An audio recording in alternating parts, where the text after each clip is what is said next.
Never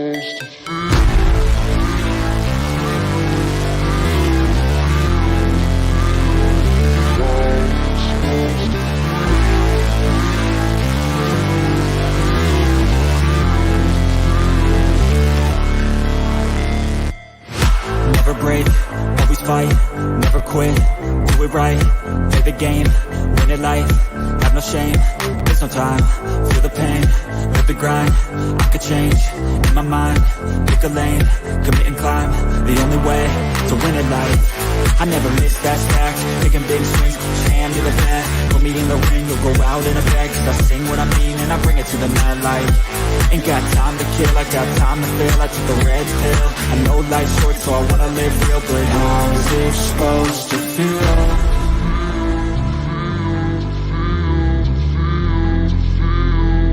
How's it supposed to feel?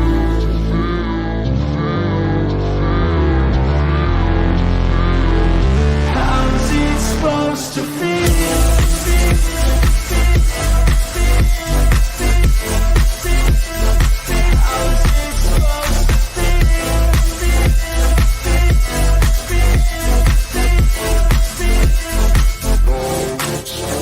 They wanna say my name, but they holding back. They wanna say they hate, but they know it's cap. I ain't play no games, I just do that's fact. And I don't feel no shame, it's a mood you lack. I go crazy, nah, but I ain't lazy. Track after track, I work on this shit daily. Pass me the jack, right as fuel, got me hazy. About to unpack all these things I've been chasing. I've got visions in my head, like memories after death. To be a legend instead of something you can forget. I'm living up every breath, I'd rather lead than be led. I'll fill the seats as I spread with every word that I've said.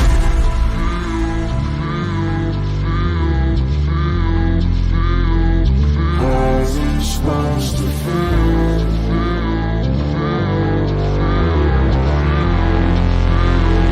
How's it supposed to feel?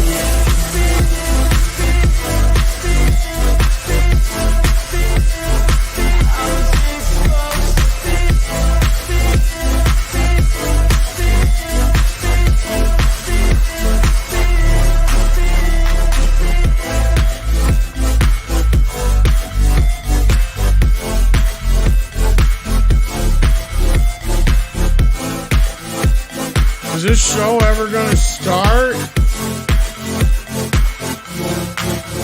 I got shit to do. It's an 8-minute song. I know.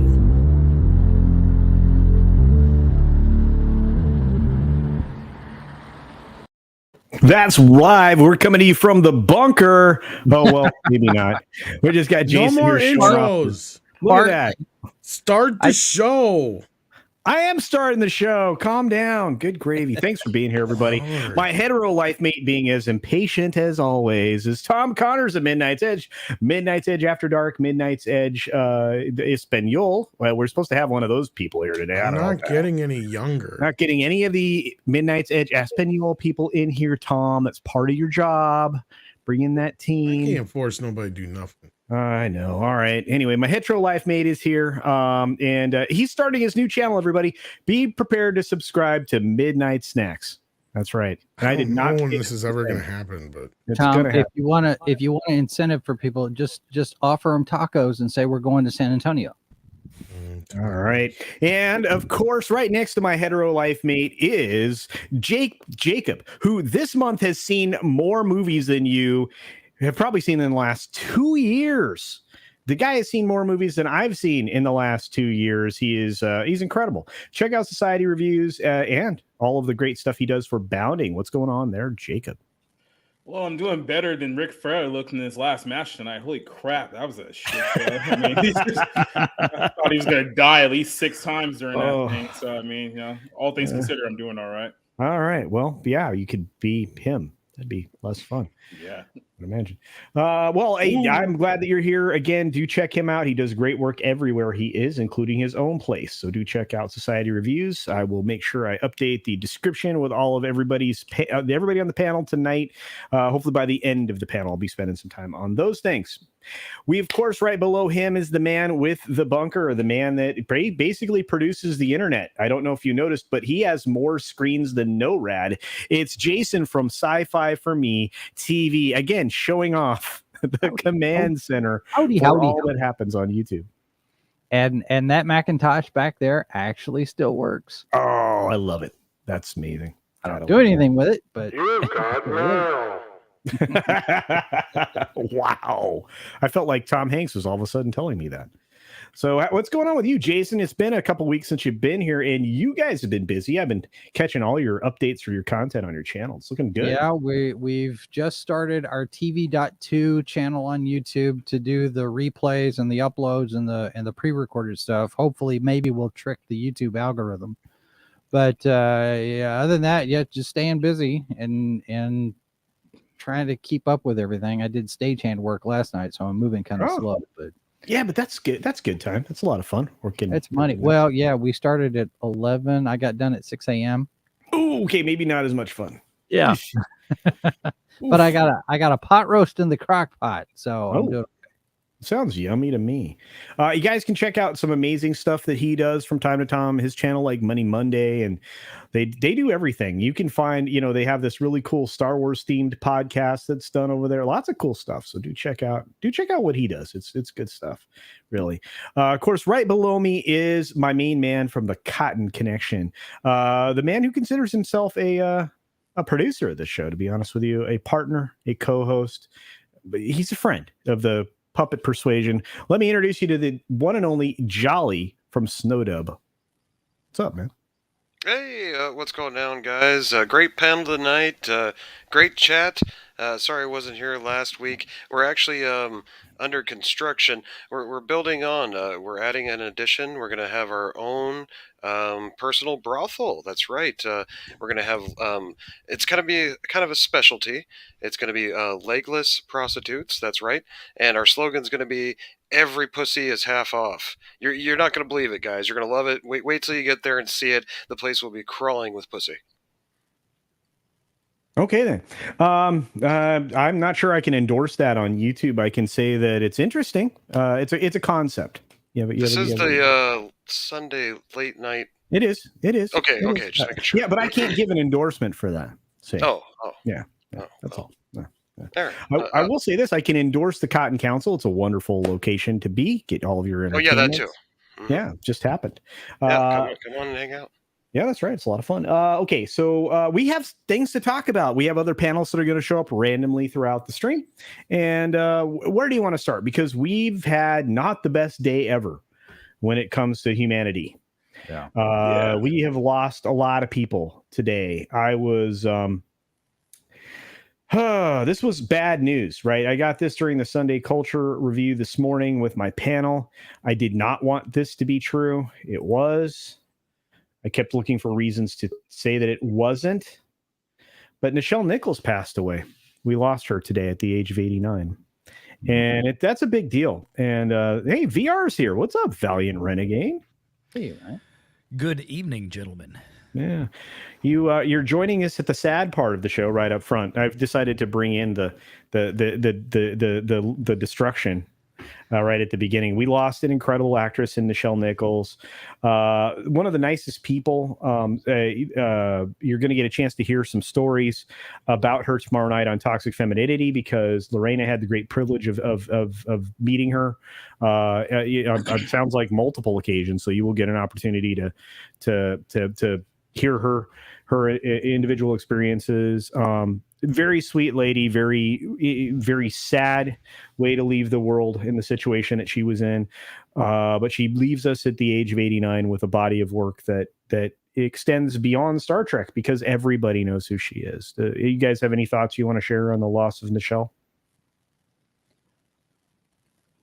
I think it's interesting how it's been reported because the local KTLA cites her son, whereas Deadline gets it confirmed from Gilbert Bell, her manager. And if anybody knows the story behind all of this, Gilbert Bell has been the subject of some legal questions as far as how he's been handling Nichelle Nichols' estate. The family has been after him and has been they're still in the middle of a lawsuit, as far as I know, that Bell has taken advantage of her.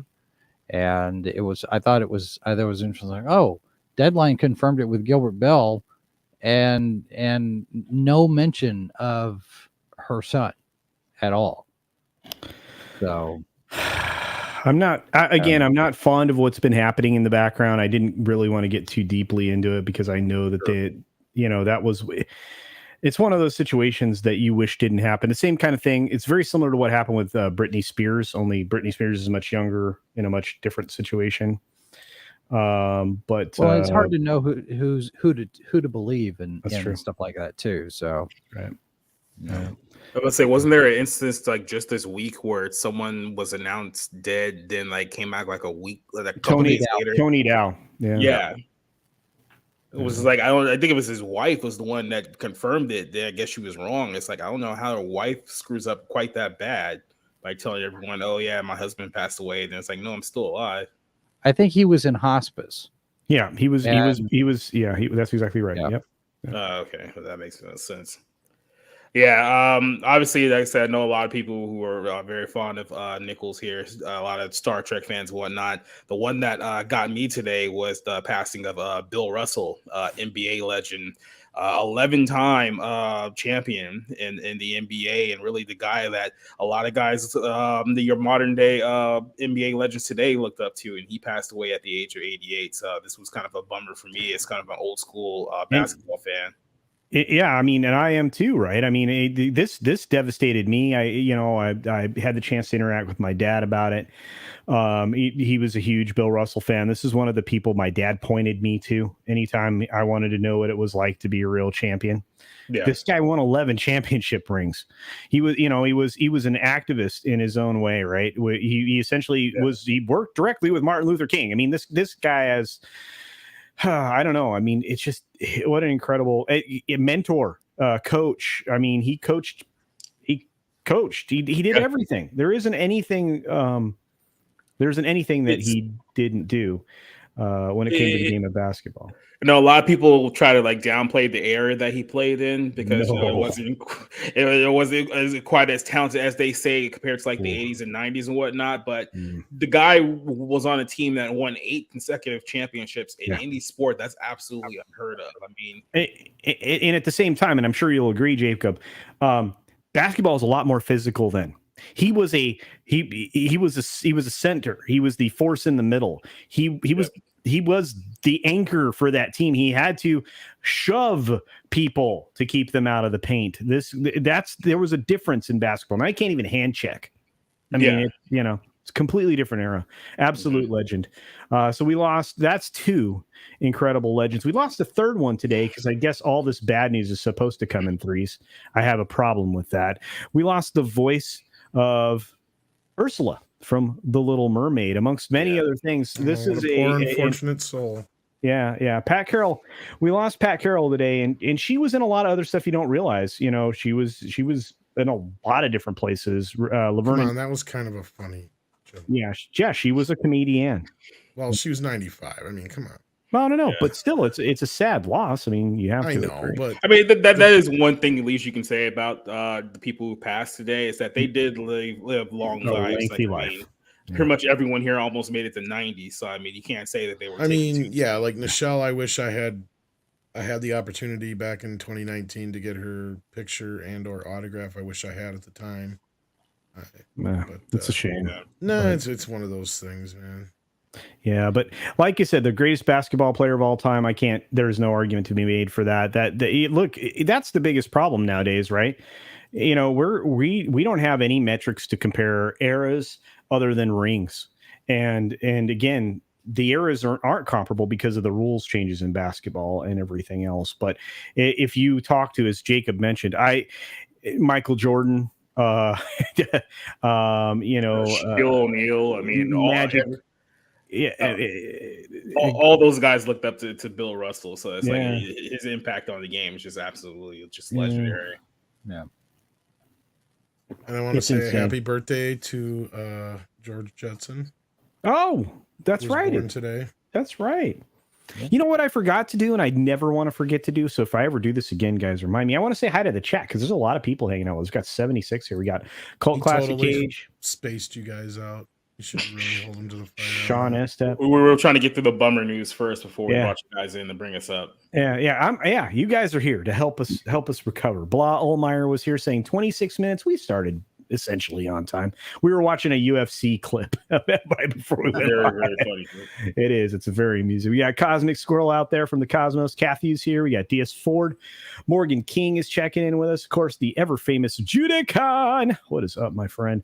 Jason's here. Of course, he's on the panel. We got Jerry Minoza. Let's see. I already said hi to Cult Classics. Let's see. Sean Landrigan's here. Dr. Dragon is here. The man himself, Keely Chow. Roll Tide, my friend. Roll Tide. Let's see. Who else is here? Duck Nation, Common Nerd. Eric K. What's up, my brother? Good to see you. Chris Mead is here. Spencer's here, giving Jacob a hard time multiple times in the chat. Of course. Palamies is here. Good to see you, dear. Good luck with the punctuation there, Spencer. Yeah. Learn how to punctuate in and by the way, a paragraph has more than one sentence. Okay. Yeah, no, throw him under the bus. He deserves it. I got Soul Assassin in the house. Rex Kramer's here. I still love that avatar. Dragon Master 360 Rhino's is here. in the chat. Who is? Raging Rhino. Oh, is Rhino here? Mm-hmm. Are you sure?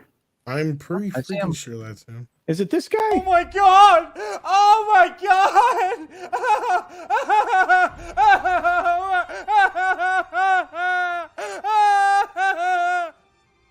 Fucking stupid! Well, there you go. So that was him? I don't know. Okay. I was just checking. I think it was. Plug it. Yep, that's him.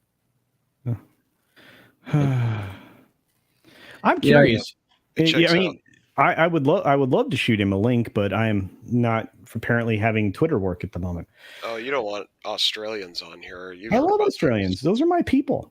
Those Aussies, they throw around that C word culture. What do you mean, you people?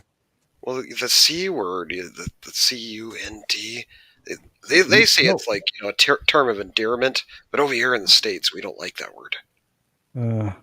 Well, I'm just trying to say hi to everybody, and I'm glad I get to say hi to Rhino. I want Rhino to show up, but look, we didn't get a chance for VR to say anything yet. VR came in and said like 4 words, and hi VR. Hi. No, I'm listening. Look, the whole thing with Nichelle Nichols is it's tragic. When it happened, I was telling folks, I'm like, God damn it, that means there's going to be 2 more. They always come in 3s, and it happened. So yeah. Somebody check on Clint Eastwood. Just saying. He's talking to a chair. He's good. No, he's And okay. it's not really, it's not just these 3 even, because with Tony Dow last week, you also had Burt Metcalf, who was the producer of MASH. He passed away. You've got one of the designers for the Rankin Bass stop motion productions passed away, and the producer of The View. She just died. She was 50. It looks like I'm not saying what she had, but it sounds like it was cancer. Yeah. Did we just lose a composer recently too? A pretty famous composer. Hang on, I'm trying to remember who that was.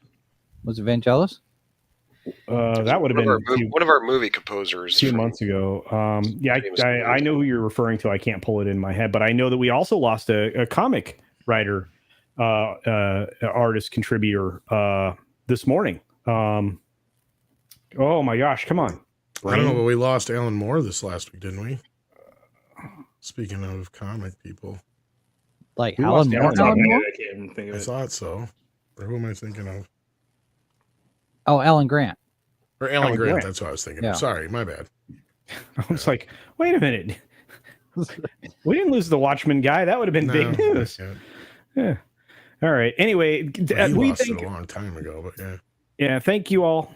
Appreciate you all. Of course, we have Joe's Atmosphere here for $2. Says thanks for earlier. Culture Casino, hail all. What do you mean? Thanks, dude. You're the one that's celebrating a milestone.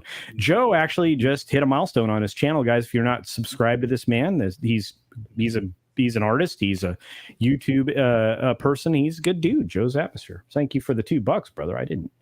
I'm happy to promote you, my friend. But we've been losing a lot of people. You know what? You're in our age bracket, Valiant. Did you ever get a chance to watch any of the footage of Bill Russell? No, I mean, not much. I remember the name. I know who he was before my time, a little bit. But yeah, I mean, when I saw that pop up today, as people said, okay, well, Nichelle Nichols, and then this, and then I'm like, okay, Bill Russell, and there we go. There's number 3. So, yeah, I mean, it's just one of those rough days. You know, history loses a lot of great folks. All the time.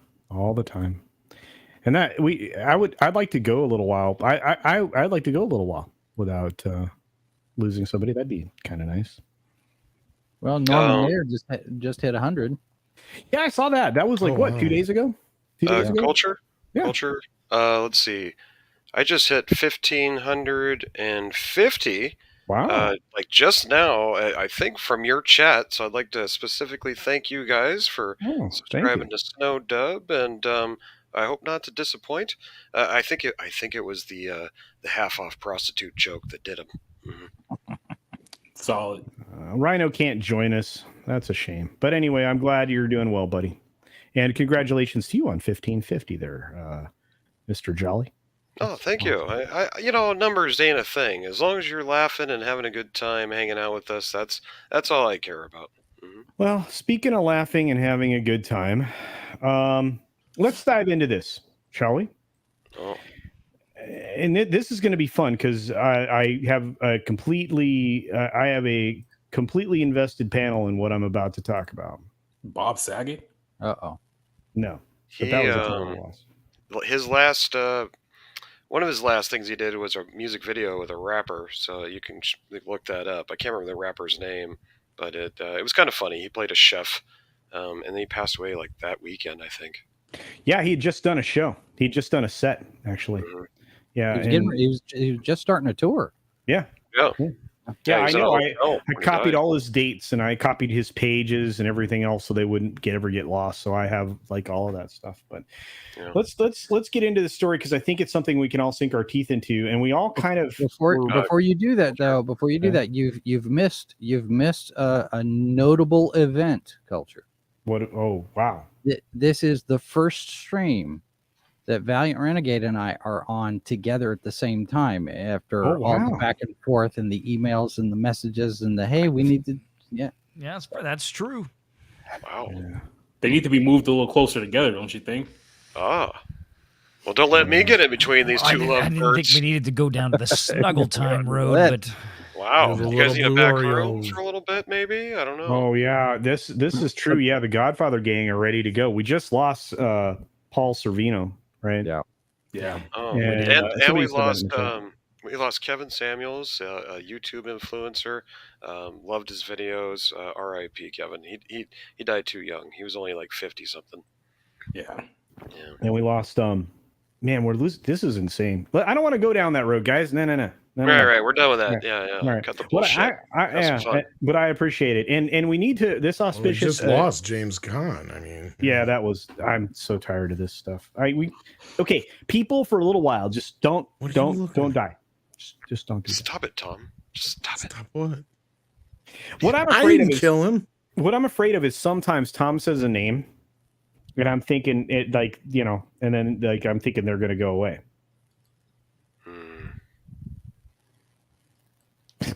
Disappear. All right. Well, back to it. You guys are killing my OCD with the camera stuff, but anyway, let's do it. Hey, man, it's your show. Just don't make me dizzy like you did 2 weeks ago. All right. Okay. What are we going to talk about already? Jesus. I'm trying to get there. The goddamn show. Okay. Fucking hell. So Jon Favreau actually called the Russo brothers to stop them from killing Tony Stark. And it didn't do nothing. Don't you wish he would have succeeded? No, I'm serious. Why? So we can get Iron Man 4 so he can train Riri Williams to take over his mantle and then die? You're not wrong. That's what would have happened. So I mean, I hate to crash the party there. The thing that I have always not enjoyed about superhero movies, just in general, I mean, this goes all the way back to Batman '89 and such, is the tendency to kill off characters that have potential for longevity. And I get it. You've got an actor who's got a contract, and after a while they get so expensive you can't do it anymore, and they get tired of playing the character and whatnot. Not him. But killing off Tony Stark, it made sense in the story. And Downey is getting how many million per picture? Yeah.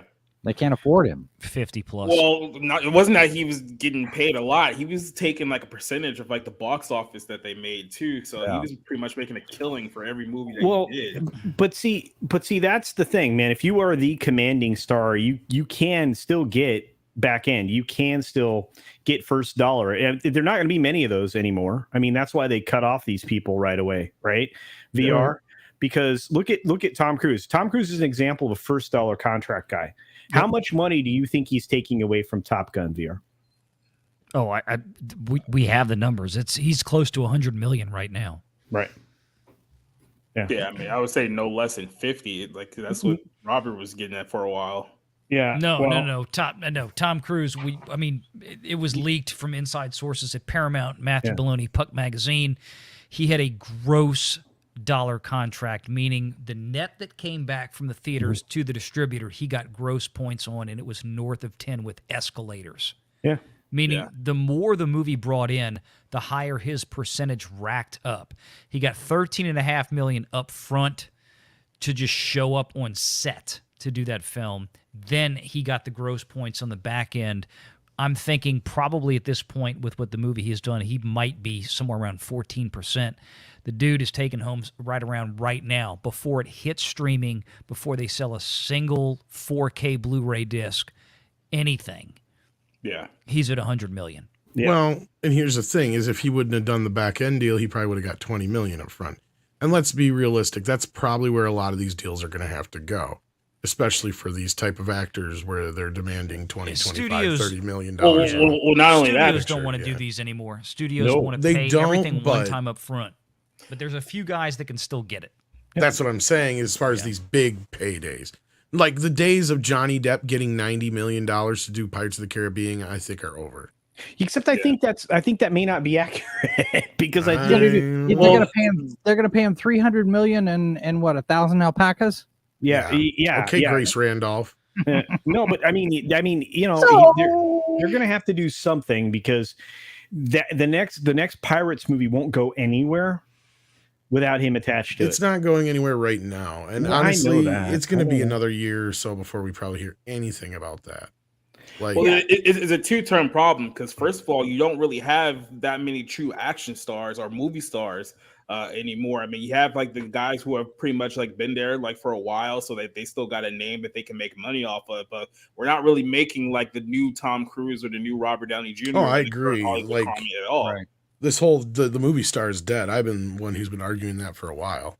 You could make an argument for The Rock, maybe. Not really. He's more a personality than he is a movie star. Well, the thing with The Rock is, and this is something that I'm surprised you haven't heard us bring up before, Jason, is that he is not as big of a star as you would think he is as far as the box office goes. He's a big international star, but outside, if you take away all his ensemble films like the Fast and the Furiouses and the Jumanjis, his highest grossing film is only 200 million something domestically, and it's like the Skyscraper one or San Andreas. I can't remember which, but those two are like neck and neck for his biggest films. San Andreas. Yeah, I think it's the San Andreas one. But like, yeah, so like domestically, he's not that. He can't really carry a movie on his own like most people think he can. But it's the fact that he's like internationally, he's a huge star. But yeah. Yeah. And then the other issue is, like I said, as more of these studios are trying to shift to streaming for these content movies, because that's pretty much what they're all for, is content. They're not actually trying to make quality films anymore. It's that, the deals that you get for, okay, you can't get like a $20 million deal unless you like see your Gal Gadot and The Rock trying to do a Netflix film, but I don't know how many of Well, those even then, are I'm thinking going those are going to go out the window, because like you can't. That's what we're saying here, right? Like you can't guarantee an opening anymore. No Yeah. star can guarantee that. Not a Will Smith, not a Chris Hemsworth. Yeah. I mean, even Robert Downey Jr., unless he's in an Iron Man role, he don't open a movie. Go look at all his movies that he's not, outside of the Sherlock movies. Those are the only other hits he's had.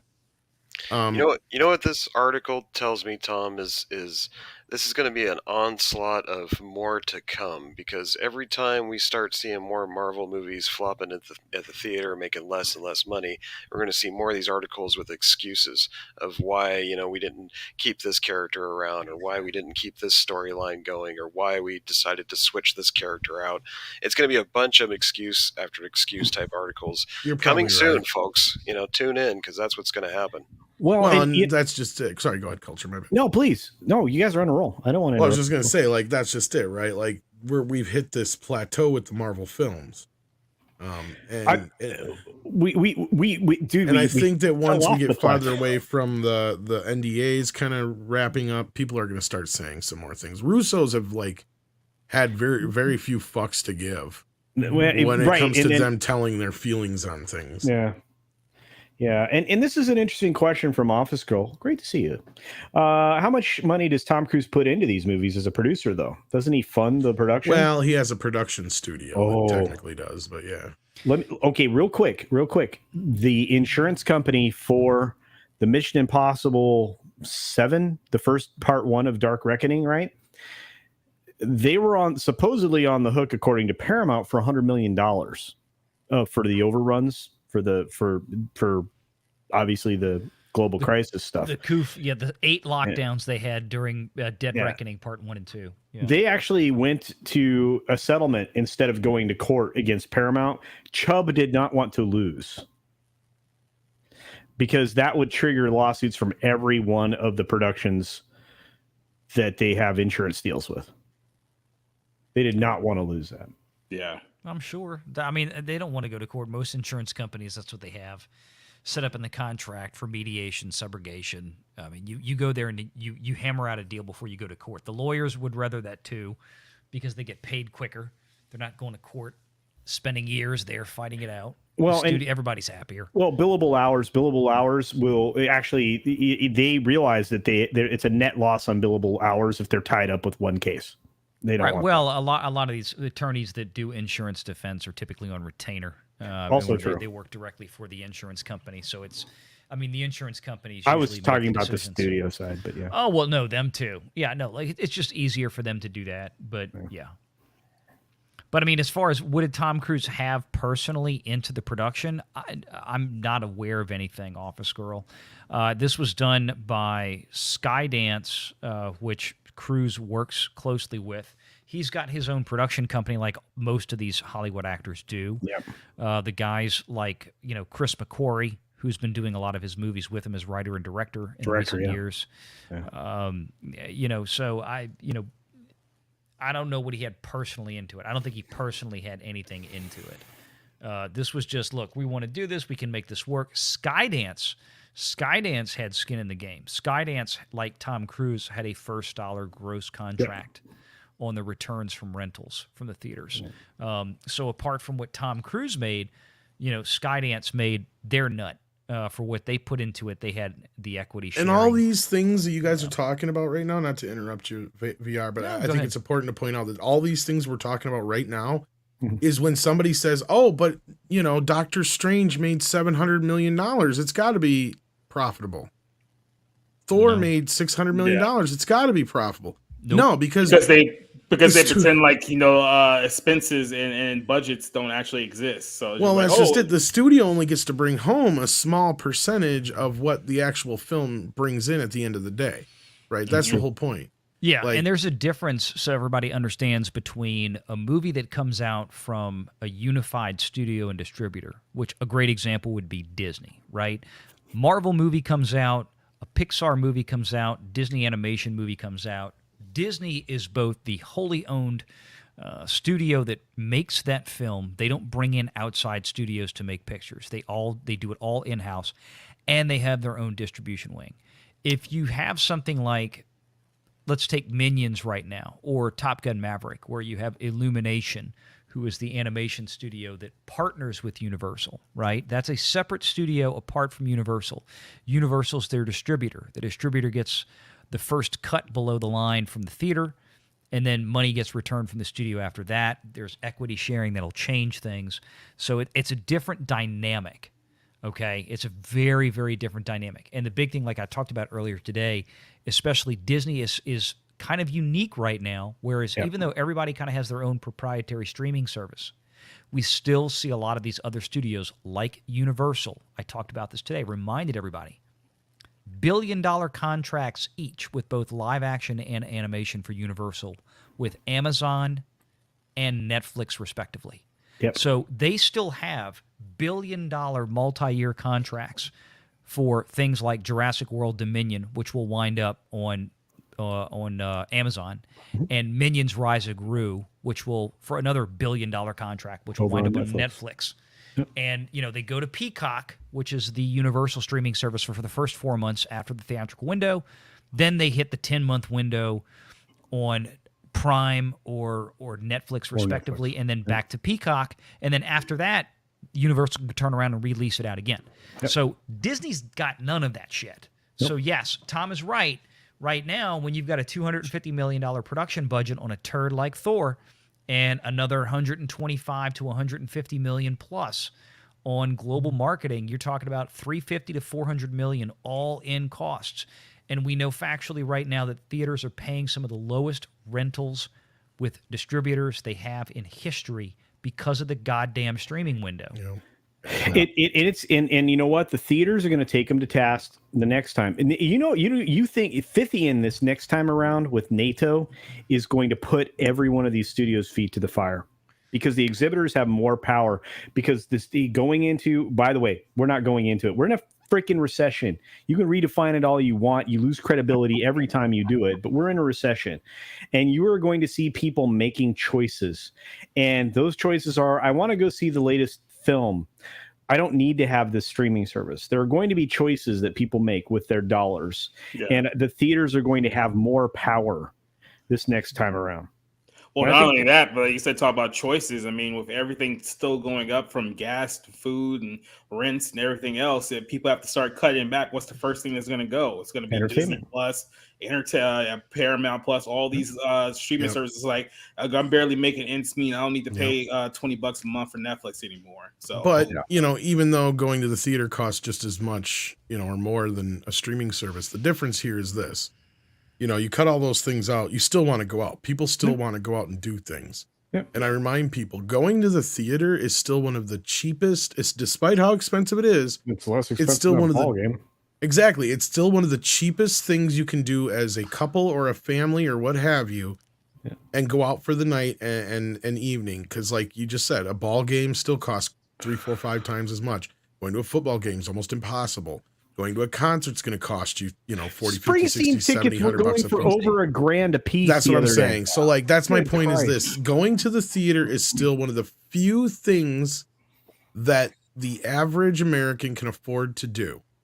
Right? And so what Spider-Man and Top Gun proved is that people will go see movies they want to see.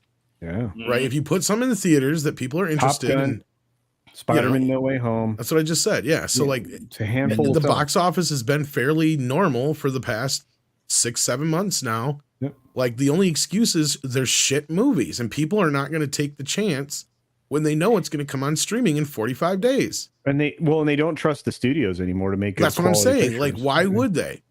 I mean, and here's the thing. Sense. The best thing to happen to Paramount is not having Top Gun have a shortened window where it could end up on streaming. The best thing for some of these films is to be a rarity, to be the commodity they're supposed to be. They're supposed to be entertainment. They're not supposed to be content. And that's the war we're fighting. We talk about it all the time. The reason things are crap is because they were made to be crap, just to fill, just like bad writers fill column inches. I mean, it's the same kind of thing. It's just it doesn't. Like it's what I'm trash. seeing a lot on streaming, like Hulu and Paramount Plus is a good example of this. You're starting to see movies that are just going straight to streaming that that these studios would know that this movie would never survive in a movie theater at a box office. Right. It would never make any money. It'll be a money loser. So for them, it's like, oh, just put it on a streaming service. That way, there's like no. I guess you could say no stakes if the movie's a success or not, because it could be totally horrible. But hey, you can always just put it as a portfolio for Hulu, right? So there's a discussion around this in VR. This is one I thought I would send you the article and we could actually talk about it.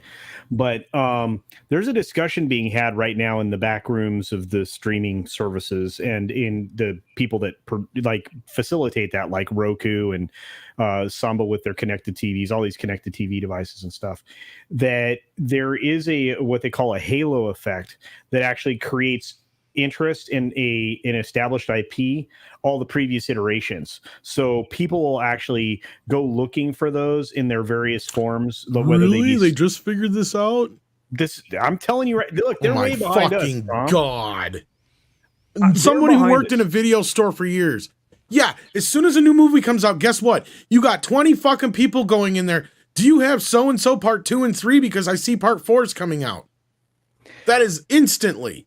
So that's what we said was the biggest duh in the fucking world. Except that this is a new discovery for them.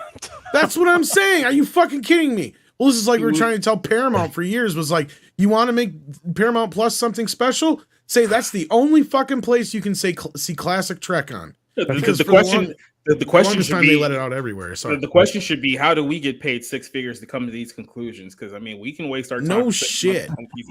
Well, we know why they're paying Matt and Trey the big bucks, because if you saw the recent Streaming Wars Part 2, they called all this shit in that too. Just like we said, none of this shit is sustainable. That's the exact point of that show, is that you cannot sustain this shit and pay out the amount of money they're paying out and expect people to keep signed up for this, especially when it's not like a cable package to where you're stuck with it. Yeah, right? Throw it on streaming. What did this production cost? $80 million. Oh, great. Or in the case of things and it's gone. And it's gone. You think Disney's happy that they shat out $200 million to make Lightyear? Lightyear? That then went on to lose 150. That's a hell of a loss leader. 150 to $200 million loss at the box office. Wait, real quick. VR. I want to make a case for them losing almost $200 million. Because I think because of the ad spend that was involved to get that thing in front of eyeballs as much as they did everywhere they did it, was there companion advertising? Did they have partners at all? They did. I said it a week or two ago when I did the video on it. I said this movie lost about $200 million. Oh God. I mean, it's just because the rental agreements, again, because Disney throws out the 45-day window. We know what they're getting right now from AMC, which is the largest exhibitioner. AMC said it straight up in their annual reporting that is on public file. Yes, we're paying lower rentals because of poor box office returns and because studios and distributors have shortened windows and they're dumping things on streaming. We are not going to pay. Look at the two most successful movies of the past 8 months since we came out of lockdown. It's no accident that both of the most successful movies that have come out since then have been high fan service that are respectful of the IP and the character, and they have a good story, and they respected a traditional 120-day theatrical window. Spider-Man: No Way Home and Top Gun: Maverick. Dude, and Spider-Man's it's not an accident. Spider-Man's getting a re-release, right? Sony's not stupid. Paramount's not stupid. Well, actually, it wasn't even Paramount that made that decision, because I guarantee you they would have loved to freaking throw Top Gun Maverick on their Cruise streaming had him contracted in a corner for 120 days. And he went fighting him. This is a story Tom and I covered. I don't know if you covered a VR, but we covered the fact that he went to war with them over this whole thing. Like, no, you're not putting my film on streaming. No, you're not putting Mission Impossible on streaming. No, you're not. Yeah, no. He fought it, and it's still we just went into our 10th weekend, the 10th weekend of Top Gun Maverick, and the damn thing still raked in almost $10 million in the 10th weekend. That's stupid. and here's right, and this is the thing that the exhibitors are going, we told you, and B, the studio should be going, well, shit. That's what it is. There's no reason to pull this movie out early. Right now, Paramount's going, we could seriously hit 700 million by Labor Day. They could. Which would be 90 days out from release. Well, and Labor Day is likely going to be a pretty big weekend for it, too, if they keep it in there. Because there's nothing else coming out. They got nothing. This is Tom and I have been talking about the dearth of content for like the last month. There's bupkis going in there, right? I mean, Nope was not the hope that it was going to be. It's now the cope because it's not going to perform where they wanted it to. In about 3 weeks, Top Gun Maverick is going to be pulling in more money on a weekend than Thor: Love and Thunder. Of course. Yeah. I mean, like I said, the Bullet Train, the Brad Pitt movie comes out this week, and there's been like a lot of like hype around that. That movie. actually looks pretty fun. I want to see that. I'll see it Thursday. But after that, I mean, what else is coming out? Can you think of any other movie that comes out before Black Adam? I mean, are you guys really that excited for like Clerks 3? The biggest flop we're going to probably see this year, I believe, is going to be in December, and that's going to be Avatar 2. I cannot wait to see the numbers on that. Light beer actually overall dollar-wise will be a bigger flop. Yeah, I think so. And Tom's right. Look, Jurassic World and Minions performed very admirably. I'm just taking the two biggest ones that we've had. To this point, is since we came out of lockdown, and again, I know Jurassic World had China exposure, which most of these other movies did not. No. To be fair, so you pull that 125, 130 But isn't Jurassic billion. World one of the few other ones this year to break $1 billion though? It hadn't broken $1 billion yet. No, it hasn't. I thought it did. No, you got 140 or 150 million at this point in that gross figure from. It's close. It's like 950, Tom, or 960. I was gonna say I knew it was pretty high up there, but but it hasn't done it yet. And 150 million though from China. So I'm just trying to compare apples to apples, just because most of these other films, including Minions, haven't had a China release. Minions will get one though. I haven't seen it. It's not on the schedule. No, I haven't seen it yet either. But it's one of the few that'll get through the censors. Yeah, I was real quick about Avatar. I mean, that's a China banana. That's a movie in Avatar that I'm hearing has to make at least 800 million just to break even, and that's probably a conservative estimate right now. That's going to be the flop of the year, right there.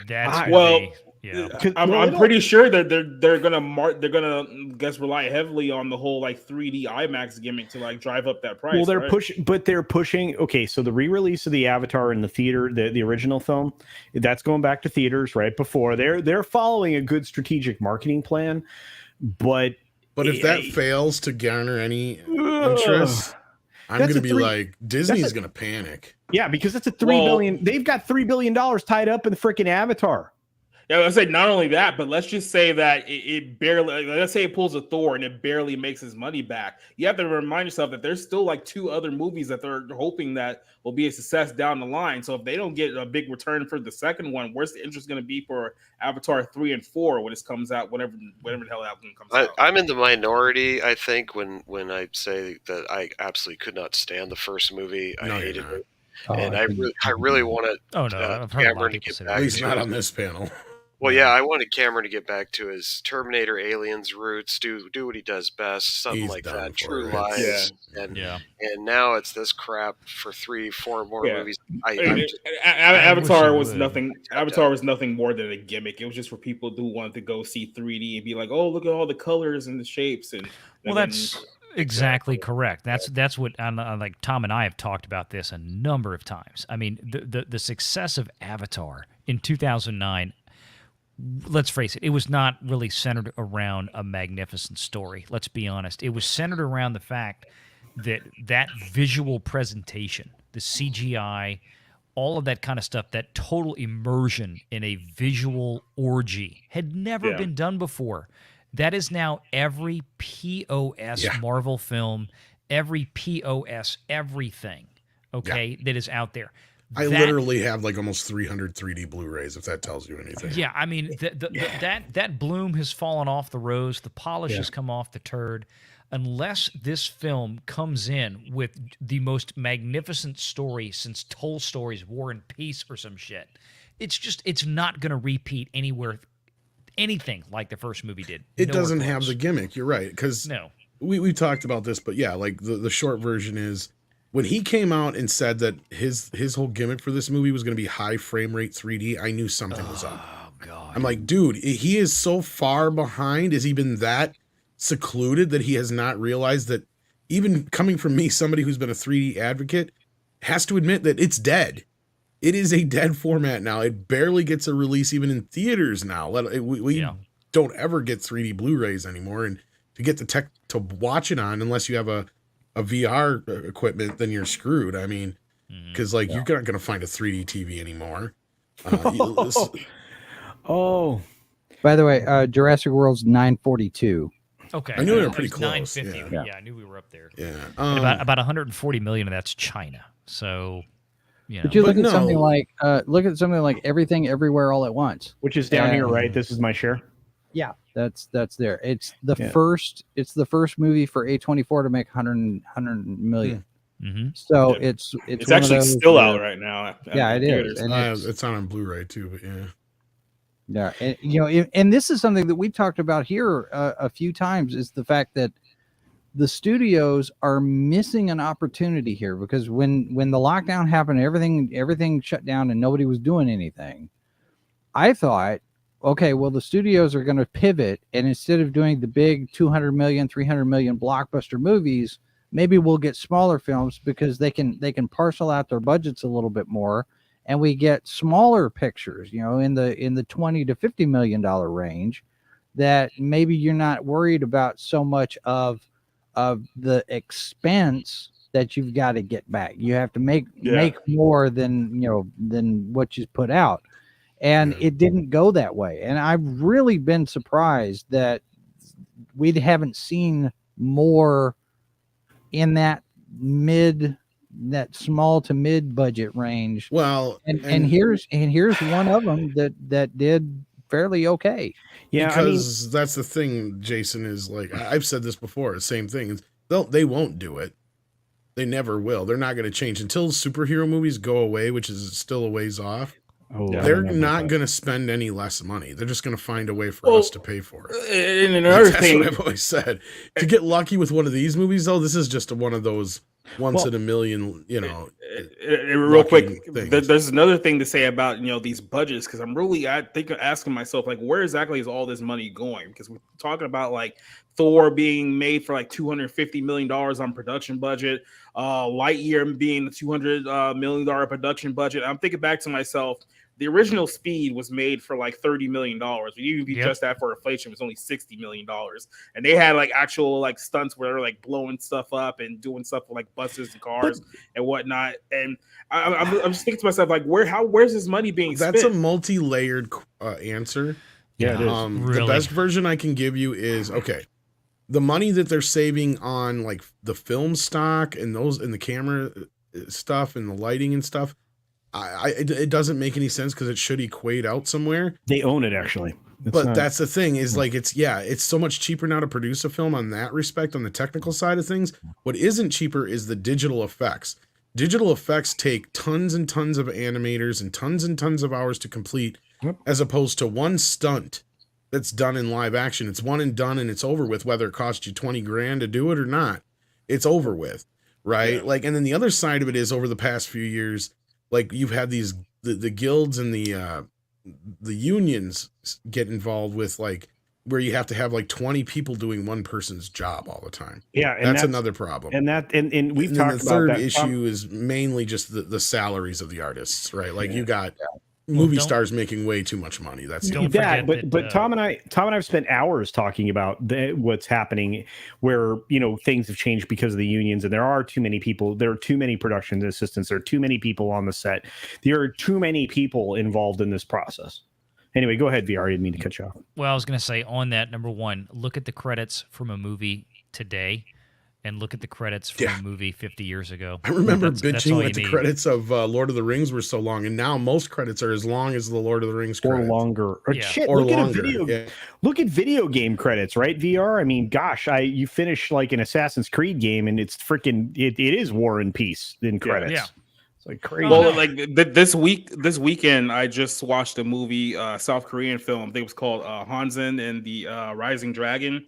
Yeah. And it's basically like a giant movie where they have like these massive like CGI like battles, like 16th century battles that are played up on ship with like massive, visual effects, boats, explosions, all that good stuff.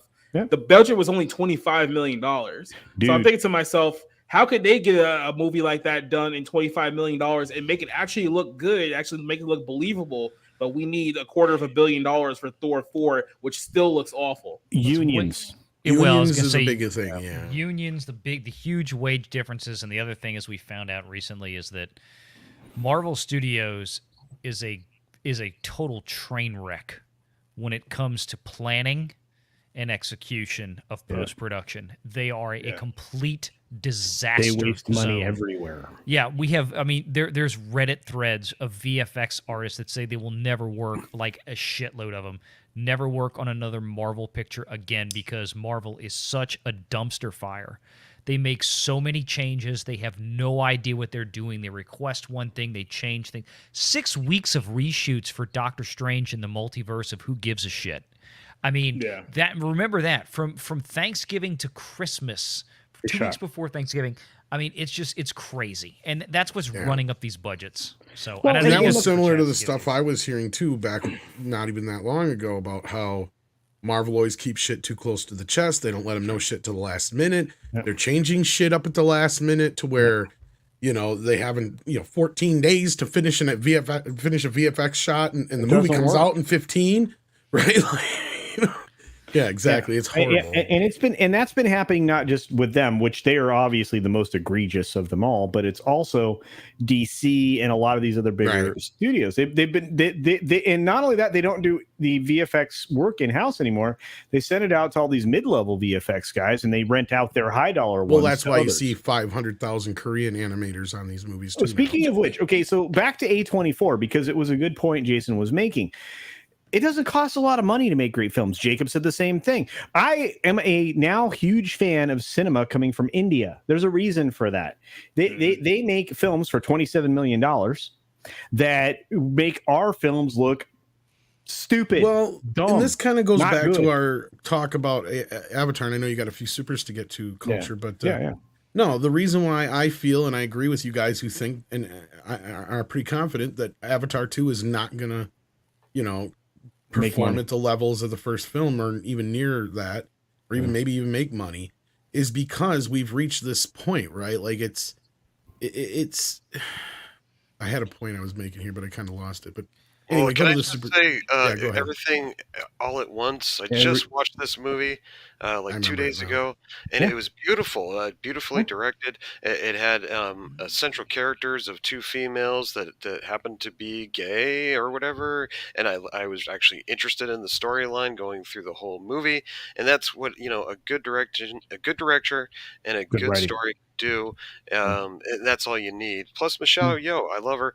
I was a Crouching Tiger fan. I went to go see that movie when it came out, so I love seeing her in action again, kicking some ass. So I have to ask a question, since you would know. Did they give you obviously there, with the patterns in the film, did they practice scissoring at all? Yes. No, they were kind of the girls were kind of what we like to say borderline underage. So and penis. Okay. Well, then I am very they were in sorry. their 20s, I think. Speaking of, I am very. No, but anyway, sorry. I remember my point. Though. The big difference is movies used to move a lot slower, right? And not only that, the sequels were kind of we're gonna try it, but they never planned on a sequel making more money than the original. It wasn't until these superhero films where that became the norm. Yeah. Like back then, you were lucky if a sequel made half the money of the original. Ghostbusters kind of made the second one. Yeah. No, it made half the money the first one. Really? Like that was the average. Like most sequels made about half the money the original did. I thought it was more than 50%. No, the first one of the few and first to ever actually do it was Karate Kid 2, believe it or not.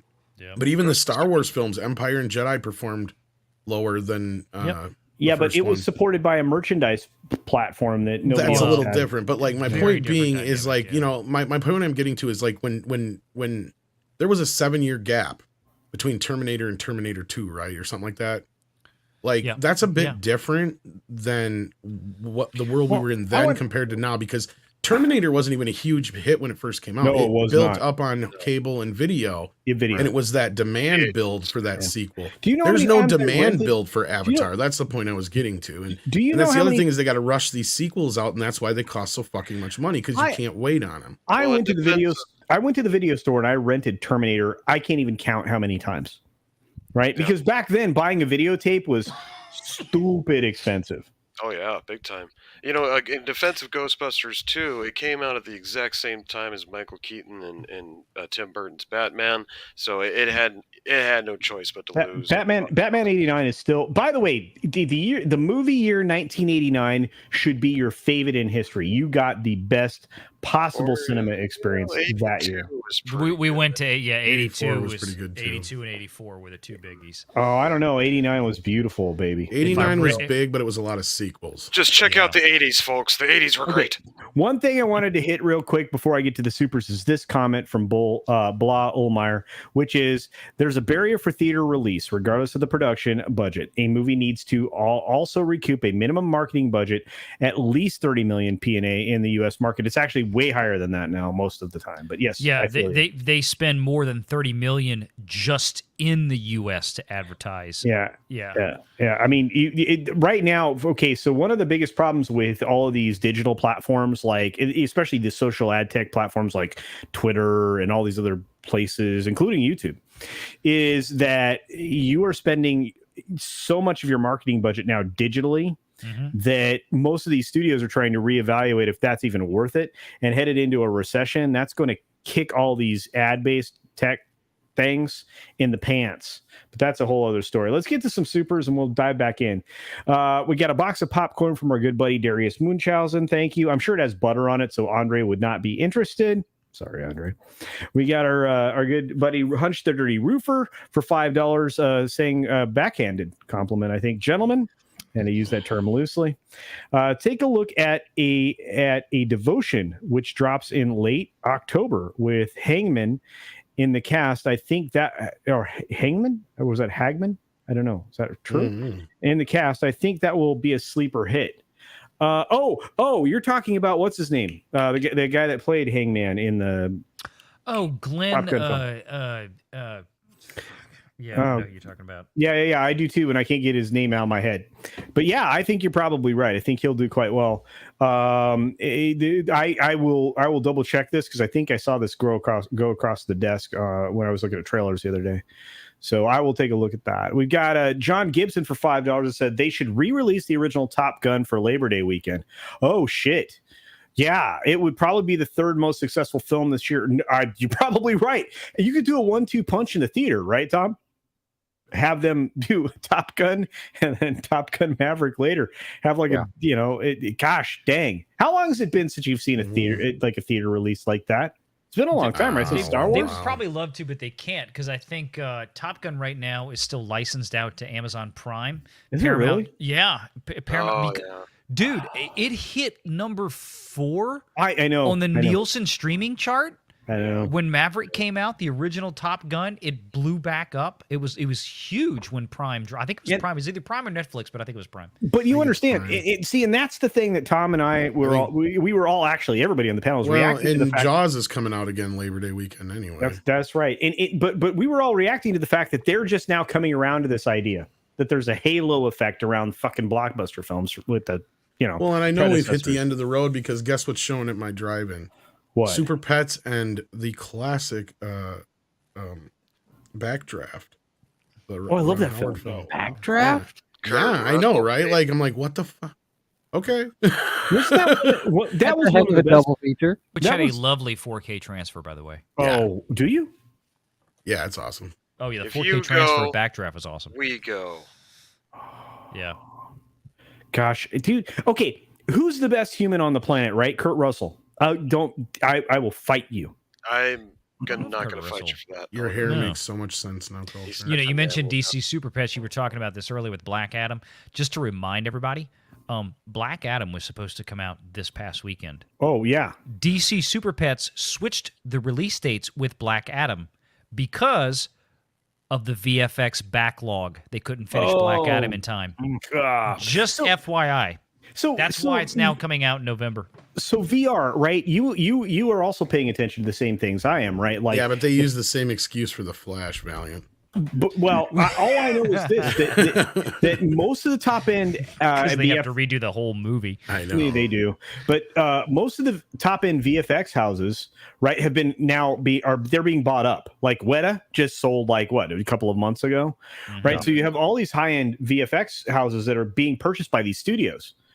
Or production, houses, so that they don't have to go outside. Except, what are they going to do with those? They're going to sell them to somebody else, or sell their services to somebody else, and still use these mid-level guys that they're going to torture. That's what's happening. That's why all of this crunch that never existed before exists in VFX. Because ILM used to be able to service everybody. Well, this is a problem because this is a bubble that's gonna have to pop sooner rather than later, because all of these, like especially the major ones like Disney, Universal, Warner Brothers, all of these like Phase 4, for instance, you got all these Disney Plus shows, these MCU films, all of these projects require a massive amount of time spent on VDX, right? But they have to keep pushing the stuff back because they keep releasing stuff and then the effects don't look good, which means they have to put even more hours into it. And it's like, you can't keep doing that with these set deadlines over the course of the next 3 or 4 years. Something's going to have to break eventually, right? Well, and that's what I was getting at, right? That's the force that comes along with the sequelitis shit. You have to pump these things out fast. Yeah. And that's the other problem, right? The sequelitis, because you cannot do a good film in 2 years. It cannot be done. Right. Yeah. If you're following up, it all depends on what kind of movie it is, but yeah. Well, no, but okay. So when you're talking about these $200 million budget films, no, you can't do it. But that's what that's the Disney grindhouse right now. That's what it is. And it doesn't work. And it hasn't worked for a while. And that's why we all are very disappointed. On top of that, the writing is crap. They do not have good writers anymore. There are no good writers on the planet that work for any of these major studios anymore. And then not only that, but who's going to make the decision that, if these MCU films start making less and less money, someone's going to have to go, well, if we're just making less money, then that we can't justify these $250 million, $300 million budgets anymore. So would you think creatively that we have to just at least cut back to the point where they're not doing so much visual stuff and maybe at least save they're going to have to do something, because here's the thing is they've produced 10 times as much shit as they used to in a year, and they haven't gained anything in the interior, right? Like sure, Infinity War, all these other movies made $1 billion each, but not in how many years has Disney had other than Spider-Man since now where we're sitting, since they've had $1 billion Marvel film. And keep in mind that Spider-Man with Sony too. So well, that's the thing. That was a shared, that's a shared meal right there. So unfortunately, okay, I'm gonna take us down a tangent road real quick, right? Because Spencer did it. He said something that now I'm less confident about. Get Zaslav over to Disney. That is not a solution. We've learned some information. Tom, were you able to verify any of that? I don't know. We've heard that he may be part of that diversity group thing, but that doesn't mean a lot. I mean, there's probably a lot of people in Hollywood that are part of that. Well, I mean, when I read that whole quote that he had about CNN and how close he was with Zucker, I mean, I wasn't really expecting him to be the savior. Just hearing that, and that was like months ago. That was even before he started like cutting away with everybody. But understand that he had to go that direction because of John Malone, right? If John Malone didn't exist, they would not be trying to move CNN to the middle. Mm-hmm. I'm just saying because of him and his money and his company, they would not, because of how much money they have in, this new entity. On the outside looking in, though, Zaslav seems to me to be one of those guys who's focused on, we have to make money. We're a business. So would that temper a lot of this with that's the kind of thing I keep trying to tell people is sometimes you got to separate the politics from the men, in a sense that just because some of these guys may be part of some of these progressive groups or anything like that, we can't have that knee-jerk reaction, because at the end of the day, they're still about profit, right? Mm-hmm. Cheapskate didn't get his name on purpose. I have one I have one more. Or he thing. did get it on purpose. I mean, no, sorry. he did. He got it on purpose. Dude's a bean counter. That's what I'm trying to mofo. say. Yeah. So I have a super I want to get to, and I have a story I want to get to before VR has to leave us because that's going to come up soon. We've got Kareen for $4.99 saying 2 characters weren't gay. It was her daughter and her dealings with it. Okay. Thank you, Kareen. I have yet, despite seeing clips from this film, have seen this film from beginning to end. Well, actually, that's not totally true either. There is technically 2 gay couples in the film. I don't even care. See, if it's a good film and it's written properly, well, it doesn't here's matter. my thing. I'm on the other end of this. I enjoyed the film, but I feel like the third act loses. Oh, dude. I'll say this. That's a very Way a polarizing little bit, movie. yeah. And I've heard people from both sides say that the third act either made him love the movie or made him hate the movie. So, yeah. All right. Well, Jason brought us another thing I want to talk about before VR leaves, so this will be a good time. Well, this is an unusual thing. Are you talking about this one here for Gal? Yeah, I'm gonna do this, and you were gonna lead us down this primrose path. Are you ready? Okay, sure. This means he's going to the bathroom. No, it doesn't. No. So Gal Gadot posts over on Facebook this about picture wrap on a movie. And she says, this idea came to me about 4.5 years ago with only a name, Stone. Today we're finishing almost 5 months in 5 countries. Has anybody heard about this? Did anybody know that this was underway at all? Because it's not on her IMDb listing at all. And it's something called Stone. She says, I can't wait until you all can meet Rachel Stone. She's been in production on something that nobody's ever heard of. I haven't heard insane. Well, how can you go 5 months shooting a movie and nobody knows about it? I haven't seen any coverage or mention. 2 names that jump out at me: Netflix and Skydance. Oh, Skydance. They're really good at keeping stuff under wraps. Yep. Well, she mentions Greg Rucka in this, like all the Pixar employees, they pilfer off Disney. God, dude. Greg We Rucka got to is talk a about the comic Lasseter thing. I know you did it with Pro, but you and I have to talk about it because there's. Whew. Anyway, go ahead. I'm sorry, Jason. No, I was just saying. She mentions Greg Rucka in this, and Rucka's a comic book guy. Yep. So, could this be something like Angelina Jolie's Salt? Maybe. Probably in that vein, but I see where if it's a Netflix film, yeah, that's why we haven't heard about it. Or like I have this other question, right? This other thing, this idea, because so there's this thing, this anime out there in the world, like this Berserkist Circus thing, the Bizarre Adventure, right? Yeah, JoJo's thing, right? They have one called Stone Ocean. Is it possible she's making a JoJo like kind of a film? Not for that kind of money. All right, probably true. She's saying the idea came to her. My impression, just from what she's posting here, is this is something original. Yeah, I was going to say I'm not finding anything on either one of these things, or this movie, or the character. I was hoping. I mean, I like that idea. I like JoJo's. But I know like Stone's like a working title for like Heart of Stone, but yeah, I hadn't heard anything about this one, so I wouldn't even know myself. 5 months under the radar.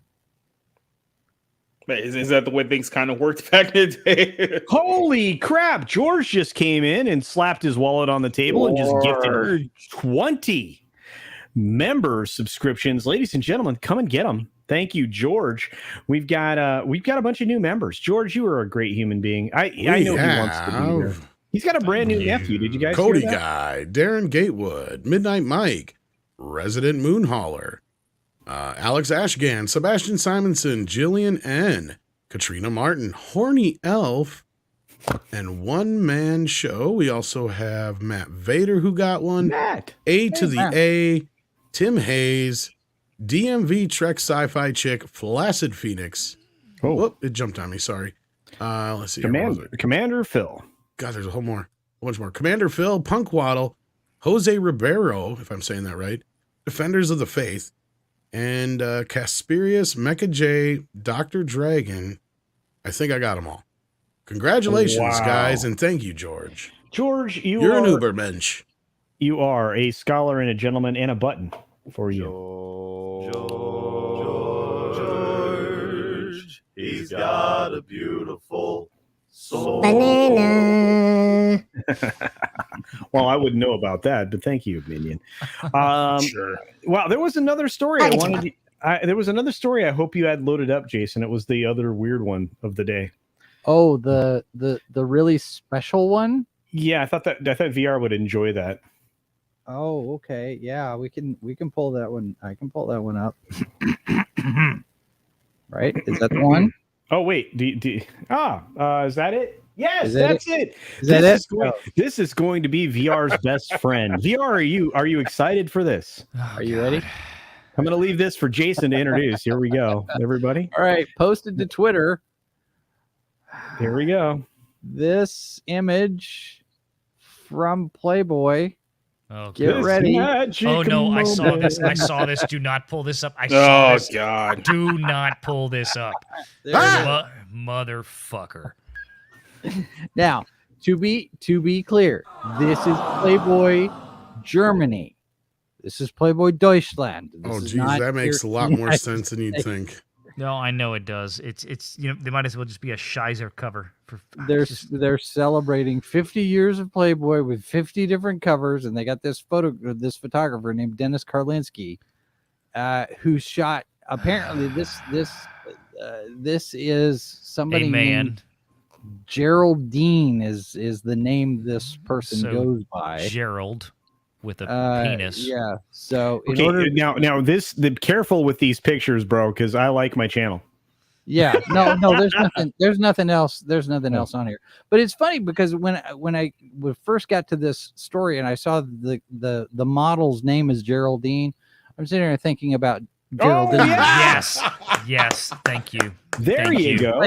That's the Geraldine I knew. There's a classier woman right there. From the Flip Wilson show. Flip Much Wilson, so classier great. woman. I have because of my grandfather a Flip Wilson doll that has a pull string on it that does Flip Wilson Geraldine stuff. Oh my God. Does it God. still work? It's incredible. It does. It's it still works. amazing. It still works. It's the best thing ever. Flip Wilson doing Geraldine and Sammy Davis Jr. running across the stage going, "Here come the judge. Here come the judge. Here come the judge." Oh my God, that was just classic television right there. I grew up watching Flip Wilson. I grew up watching, and wow, that's great. But no, that's who I thought of too. But isn't that an interesting Playboy?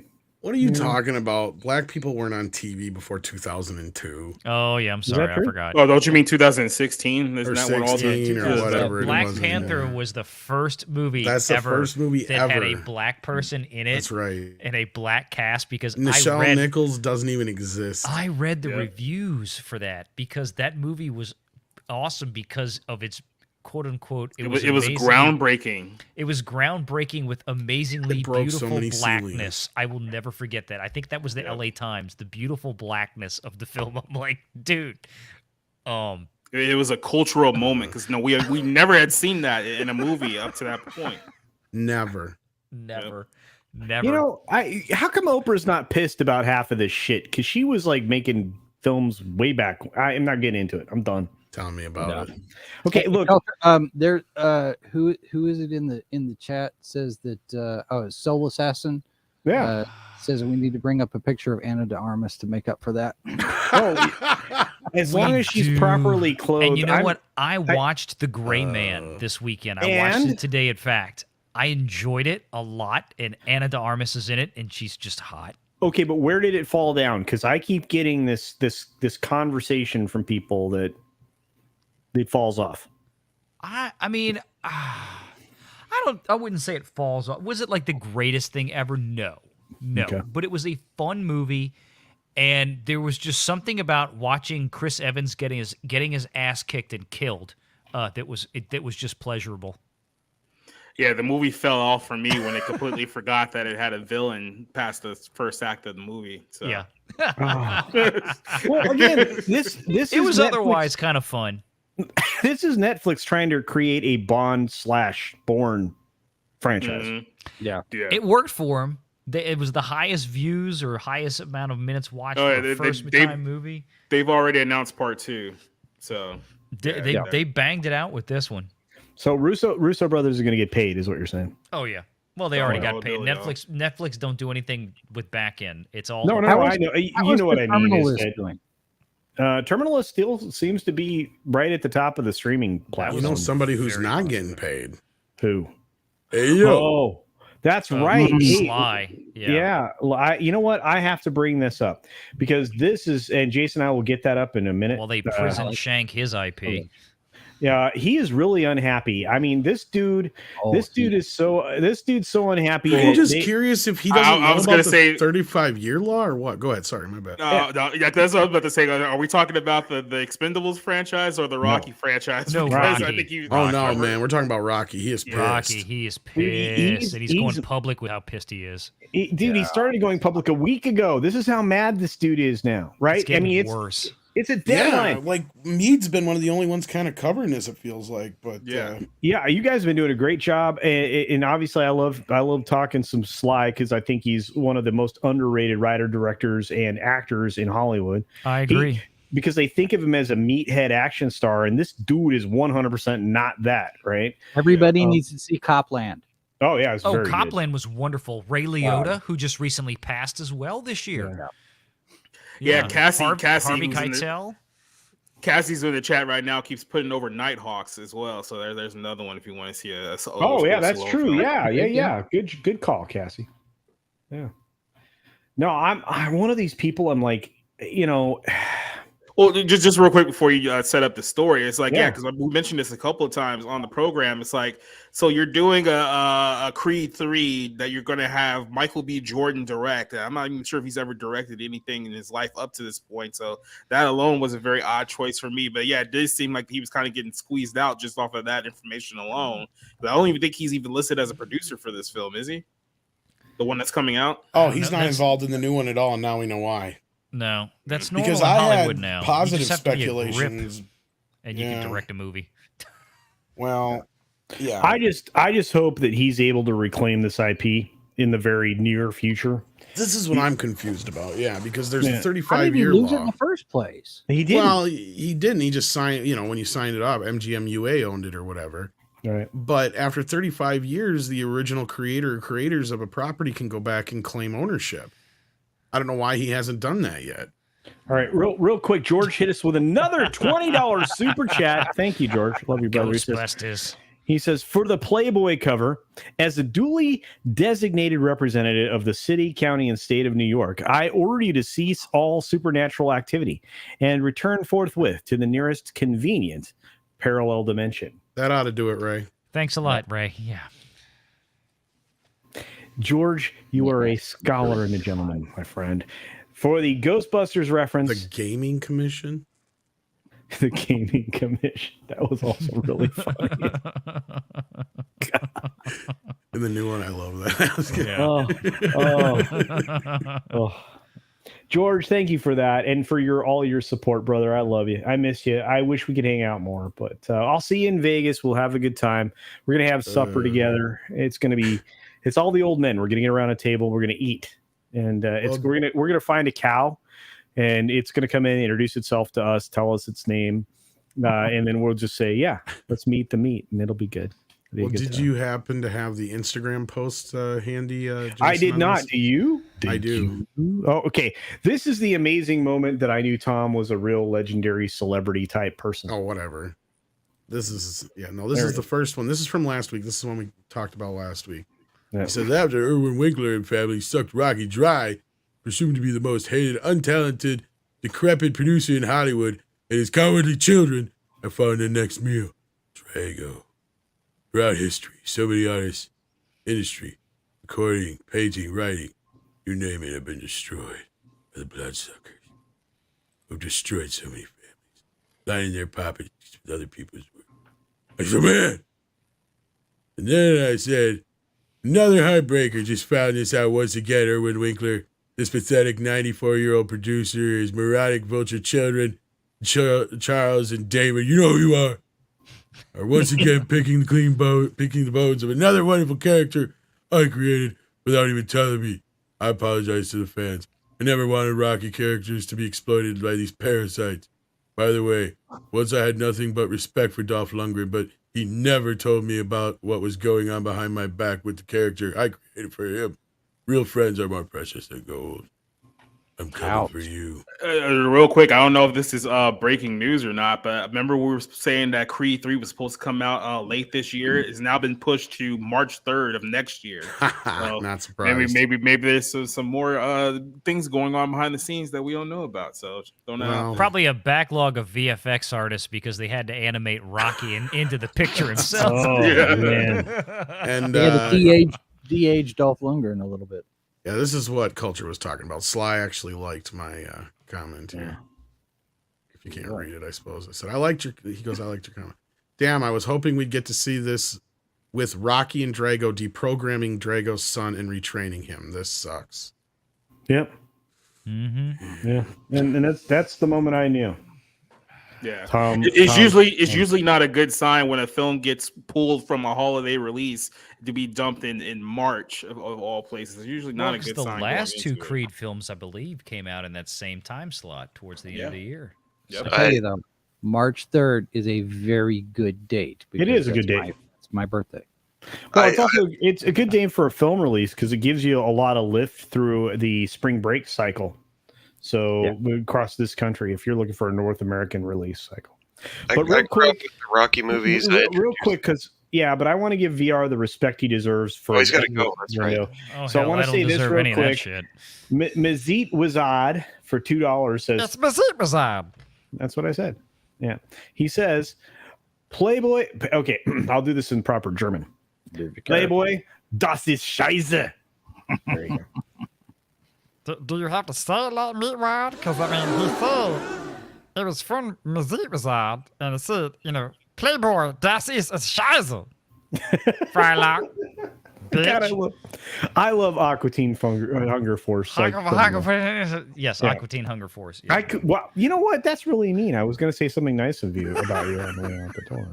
I gotta do that. Nobody has to say anything nice about me. Although you have a great sponsor in the chat with Love Chat XYZ, best adult dating website. Look, if they paid me, that'd be a different conversation, well, right? Coach at Echobase stopped blocking them from the chat from Echobase, and then at the end of the show, he goes, "And we want to thank our show's sponsor," and he pulls it up on the screen, and he's just like, he got to the point where he was like, you know what, screw it, I'm gonna have fun with this.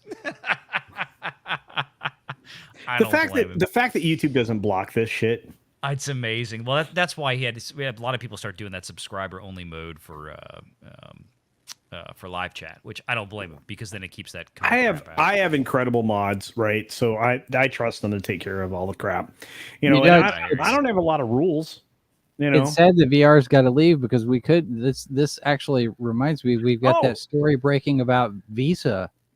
And I'm doing a video on that. I hope that gets out tomorrow. Yeah.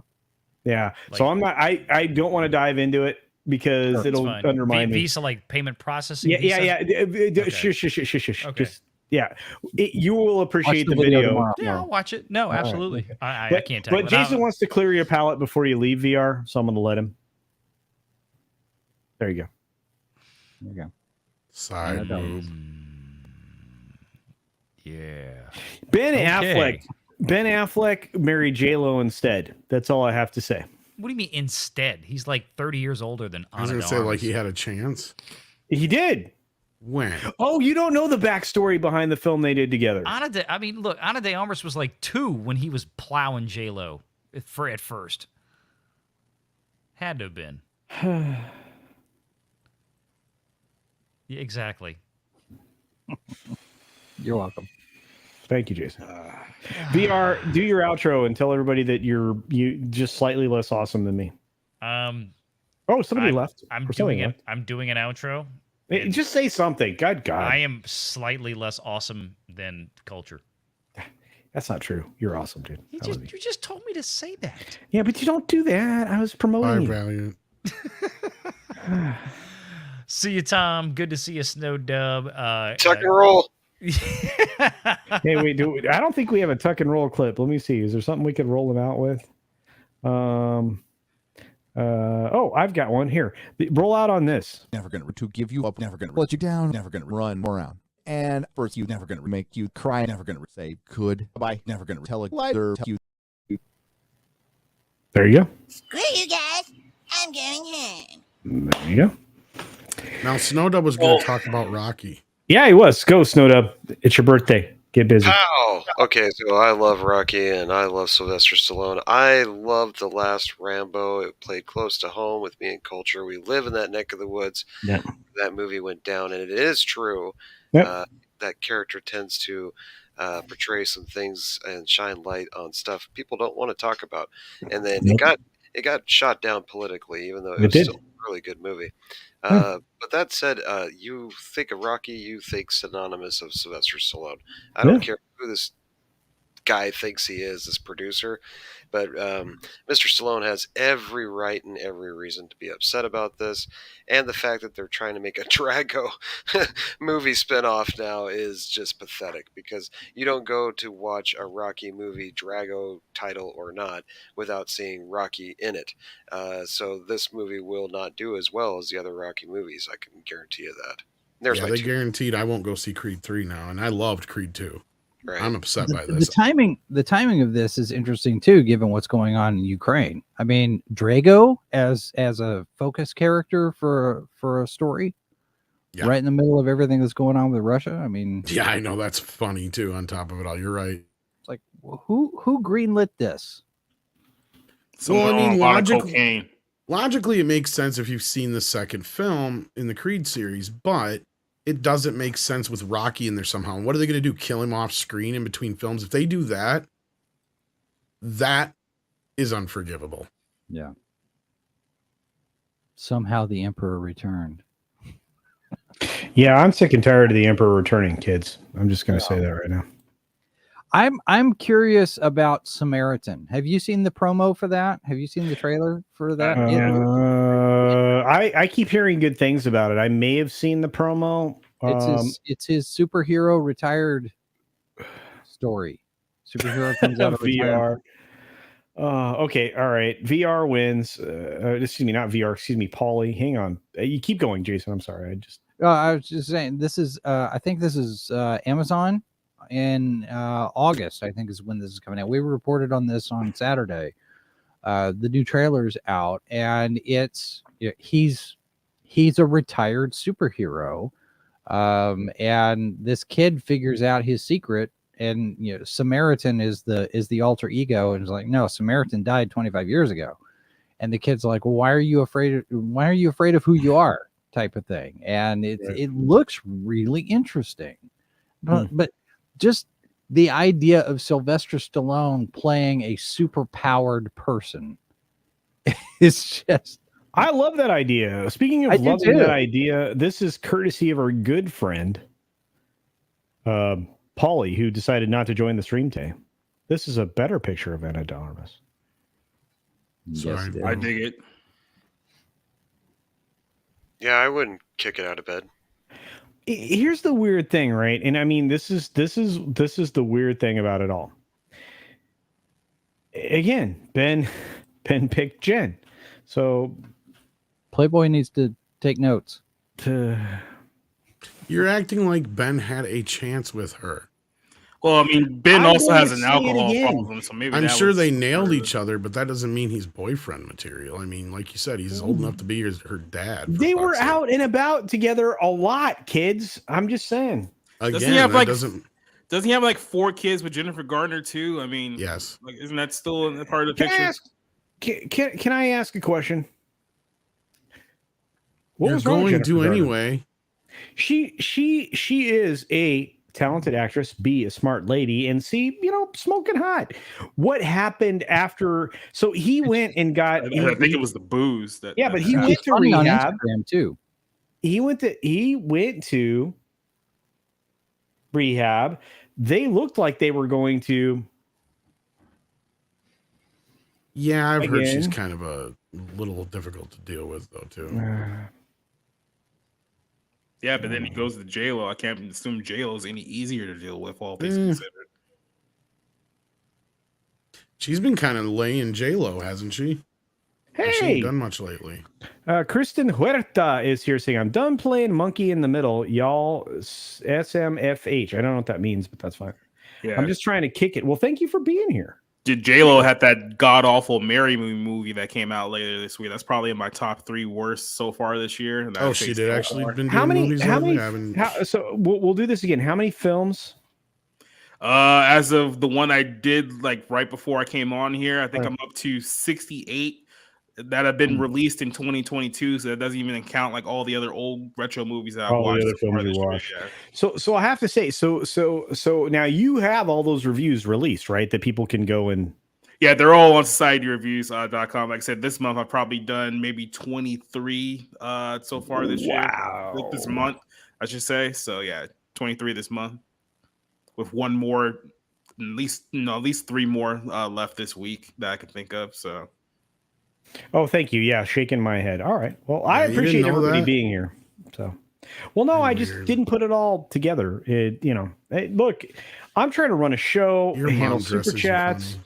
deal with all the stuff in the background. I got private chats coming You're at dressed me. like a lifeguard right now, just so you know. I am. That's fine. I look like a lifeguard. Only like, could you imagine me running You're down a the hairy beach? lifeguard. No, too much hair. Can we put like the Beverly Hills 90210 background behind you too? Yes. Can we do that like circa 1990? Actually, I would appreciate more of a Baywatch. Yeah, but I kind of I'll want be more like. there. Yeah, but I'd rather have Shannon Doherty in the background than Pamela Anderson. If I'm being honest with you. Okay. All right. I'm not gonna argue that point. But Okay. what on about all the of other those- chick that was on Baywatch? What happened now? Do the other one. There was another one. I said do her. Okay, so I have a weird story. You usually do. Always. This one's weird. If you are here and you don't want to be brought into a world you're not prepared for, something that is dark, that is something that some people enjoy, and there's no shame in it. I'm not going to shame your game. If you get into your kink stuff in the bedroom, that is not my jam. I'm good with it. I don't care. Good for you, right? Are we about to show Ric Flair's last match? No, although wow, it didn't sound like that went very well. No, based on what you described, I'm going.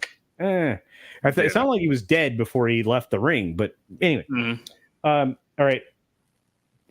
Look, this is not my fault. This is a mainstream story. I didn't bring it out of any back tabloid page of any place at all. You built this up to the point where if it's not utterly disgusting, now everyone's just going to be disappointed. Okay, I brought this into another stream at the very end. This I still can't believe is a real thing. This sounds legitimate, children. Here we go. And sensitive folks, Is it about sex during marriage? If you're an Anglophile, that doesn't exist, Tom. You may hate me. No, that's what I'm saying. So here we go. I can't believe I'm doing this. Yeah. So Prince William. What? There are rumors of the royal stuff making its rounds now. Well, see, you made it seem like this was going to be like a surprising story. I mean, it's Prince Harry. This is kind of par for the course. No, not Harry. William. Oh, yeah. That's what's surprising about it.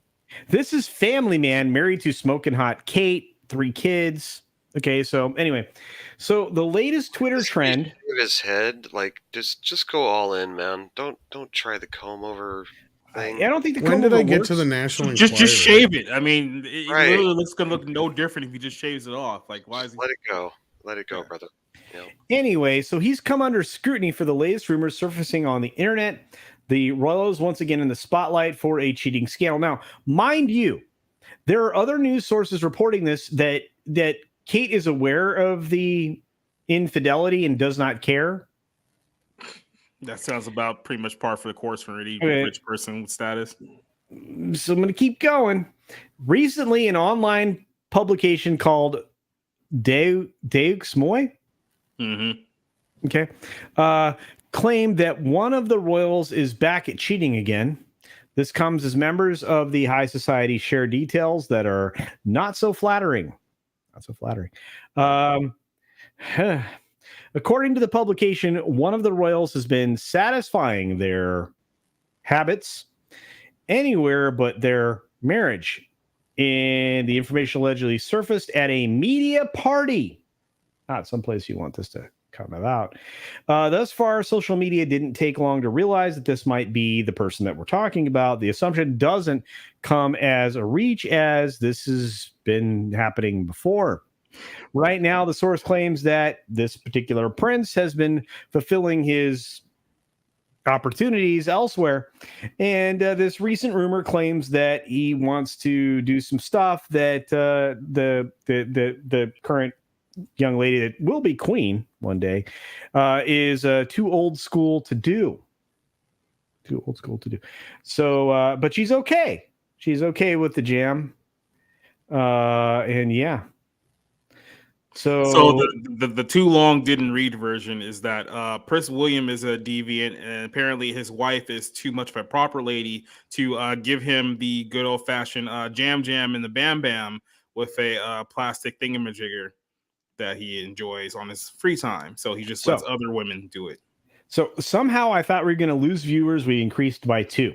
So thanks. Yeah, I mean, I was honestly kind of surprised the puppet was silent during that whole thing. I mean, thought that would be like his thing. Like, sorry, I was throwing up in the back. It was even too much for him. Look, I'm one of those people. I'm like, I'm good with your thing. If you have a thing, do your thing. No judgment. You know, speaking of having a thing and no judgment, we have an elegant smoker joining us this evening. That's right. The Brahma Bull is here with us. What's up, buddy? Yeah, well, what's up, gentlemen? How are you doing? You came in at the right time. Yeah, talking about pegging again. Yeah. You know, with your setup on that, I was thinking that you were going to pull up the other story, and I'm not going to look for it, but somebody who dresses differently apparently exposed himself to a bunch of kids during I heard about that type of thing or something. I'm just like, I actually posted about that because the guy who posted that video and exposed that actually got his Twitter suspended temporarily because the video, quote unquote, violated terms of service. But they didn't actually do anything with the video that was circulating. They just punished the guy for posting it. So his account is down now. Yeah, so his account is down now. No one else does anything about the video out of Idaho, I believe it is. So yeah. Darius Munchausen sent us a super sticker. It is a peach. So yeah, we're getting to the heart of the matter. Fudge packed, ladies and gentlemen. Fudge packed peaches. Okay. Yep. I could eat a peach for $100. Johnny Boy says, CultureCasino found your YouTube niche. Butt stuff. British loyalty who loves it in the crap gap. Apparently, royalty deviancy. Look again. No judgment. Yeah. None. Well, then here's the other thing. Are we to assume that there's like Kate isn't like going out there sleeping with other dudes and maybe he's like sitting there? To be perfectly honest with you, Jacob, to be honest with you, that's I doubt why it. she's got 6 pool boys. Yeah. No, I don't. Look, he just watches in the corner. He's never struck me as being that type. No, chances are she's recording it in the corner. Yeah, well, maybe. I mean, she might be the filmographer there. You don't know. Yeah. I'm just saying. I mean, a Jack Murphy thing. All I'm saying is that if your boyfriend has a chair on the inside of his bed, he might be into some weirdo stuff that may be a red flag. Yeah. Technically, you get a lot less of the inbreeding stuff when you're using the plastic one. So, was there any more disgusting stuff we had to talk about? No, that was the most disgusting thing I could find today. Yeah. Actually, technically, I found it yesterday. Oh, wait, I have a weird one. This is Berserkus Circus. You guys ready for something nut bar? I don't know if we can get any worse than that. Well, no, this is not on that side of the equation. This is on the shame on you side of the equation. You ready? This is good times. I promise. And Jason's sharing a palate cleanser. We'll get to that before the end of the stream, Jason. I think I'm going to need to come up with about 5 or 6 dozen more. No. This one is the shame on you thing. And what's interesting is where this happened. But you're about to watch the following thing. I have to get it to the beginning here. Hang on. Okay, here we go. Okay. I'm trying not to dox myself. All right, here we go. So we're at the corner of Forest and Martin Luther King Drive. This is in New Jersey. Where all the good things happen. We're in New Jersey. You will find in the center of your screen a person riding a bicycle. Mm-hmm. And you will find that, well, things don't go well. Booyaka. Ooh. Get wrecked, nerd. And he gets right back up. He does. Okay, now he I was just gonna got, say he lucked out. he got absolutely destroyed because they hit the back wheel. He was delivering food. Dude did not die. He could have died, but the opportunity to not die was there, so he chose that option. So here's the weird thing: guys are made of adamantium. that person did not.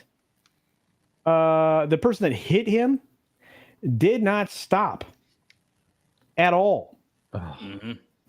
In fact, that person was a New Jersey.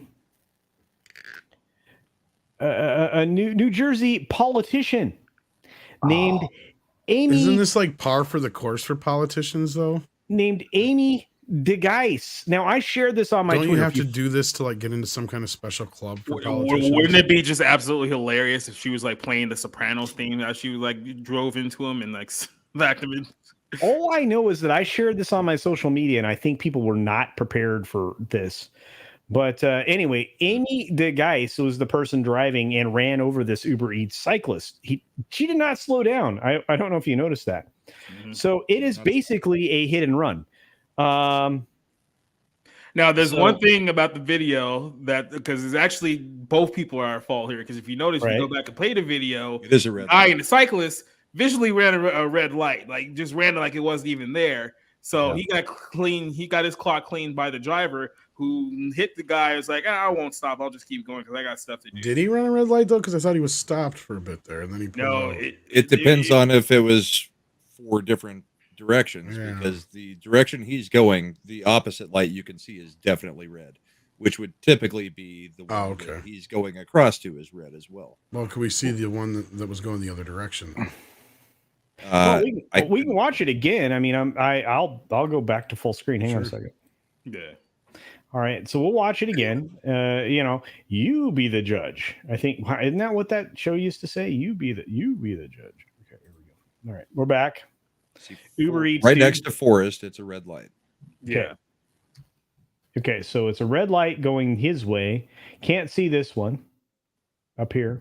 You guys. Oh, you can't see me waving. Okay, all right, here we go. Ba-blam. Boom. Now, mind you, if you hit somebody, whether or not it's your fault or not,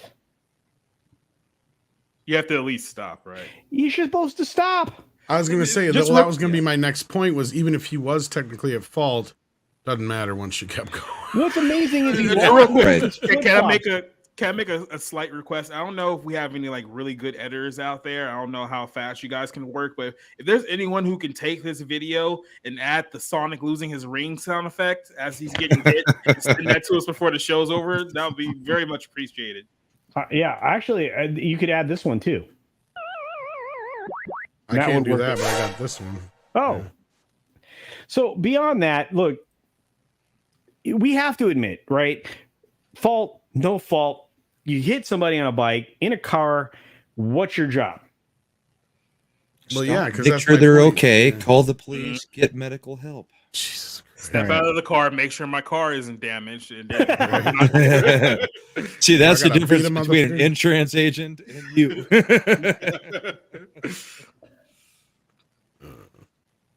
So, again, this is a New Jersey person. This is a council person in New Jersey that ran over the cyclist guy, right? So it hasn't even bothered to show any kind of remorse, care, or whatnot. So we're going to grab this article. Now, mind you, this is more than a couple of days old. The fact that you haven't heard of it is kind of troublesome, worrying. I mean, not really. I mean, New Jersey's kind of corrupt, so it's kind of, you know. Kind of corrupt? Yeah. They're making apologies for this chick. Well, no, it's fine. She ran over a dude. It's okay. Mm-hmm. It's okay. Hit and runs are not a big deal. Okay. Well, I tell you what. I'm honestly surprised that the official excuse wasn't just, why are you guys worried about this hit and run? Don't you guys know that Trump is holding a golf tournament somewhere? But it's worse for this lady. Let me tell you why. And away we go. This Jersey City politician caught on video slamming into cyclists tried to dodge a prior car tow. Okay. Boom. So we go through this article, right? And New Jersey is now America's most expensive city to live in. That is not good. All right, so here we go. The New Jersey politician who allegedly fled a hit and run. No, that's not alleged. We watched that shit. With a bike list earlier this month was already a traffic scofflaw. By the way, that means that they obviously don't obey the law. In November, the embattled councilwoman at large, Amy DeGuise, was caught parking illegally and driving with an expired registration. She apparently doesn't have a lot of respect for the traffic laws in her state. Anyway, then tried to get out of having her car towed while mentioning she had a relative who was an officer. The Hudson County View reported on Friday. Police body cam footage shows DeGuise being approached by cop Ramon Calderon last year as her SUV is being loaded onto a flatbed in Hoboken, New Jersey. Calderon informs her that her car has been hit with while illegally parked in the path of turning trucks and was being impounded because her registration lapsed in 2019. A family member is an officer, and I have a card on me. The pleading councilman tells Calderon, if there's any way I can have just a ticket instead, please. Calderon holds firm, noting that her registration has been expired for 2 years. 2 years. Well, here's the scary part is that I don't know if you guys paid attention to what's going on in New York, but New York is starting to turn into like a Charles Bronson movie from the late 70s at the moment because crime is just absolutely rampant there. I think there was a video today of like a guy who literally tried to rape a woman in Brooklyn in broad daylight, by the way. This isn't like even nighttime crimes what's happening anymore. So a lot of this is starting to spill over to Hoboken, New Jersey across the way. So you can look at it from this fact that, yeah, she's a criminal, but I mean, she's probably the safest criminal in that city with the way things are going at the moment. So, I mean, hey, glass half full.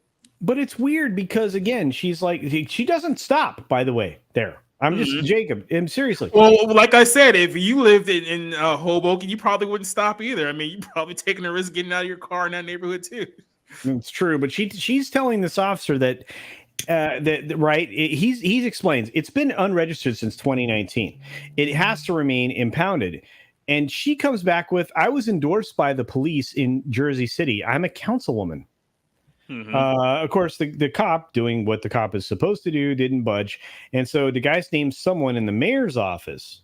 This is going to go badly. The disinterested officer The disinterested officer responds that he'd never heard of the individual. There are trucks that are trying to make the turn because of this, explaining why the tow was non-negotiable. DeGuise also once had her car towed in Secaucus, according to a police blotter item recovered by this outlet, right? So she allegedly shellacked a deliveryman around 8 a.m. on July 19th. That's the guy that she smashed into. And she was given a summons for leaving the scene of an accident and failing to report. So here it is. And that's about the least you could get charged with for that. Yeah. I mean, that's attempted manslaughter, technically.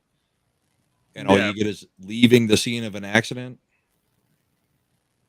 Do you think it has anything to do, like I said, the fact that the other guy, I mean, it's still, a hit and run to that degree, because you can kind of argue that, the other guy still ran a red light, so you can say he's at fault, but you still didn't stop at all. And, how much you want to bet you didn't even see him?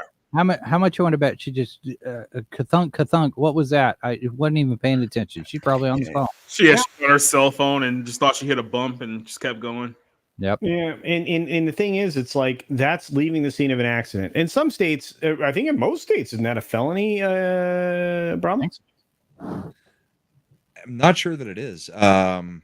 If there was intention, I think there is, but I don't know if you get felony. But there's probably multiple levels. Southern Belle, wait a minute. It's worse than what I just read?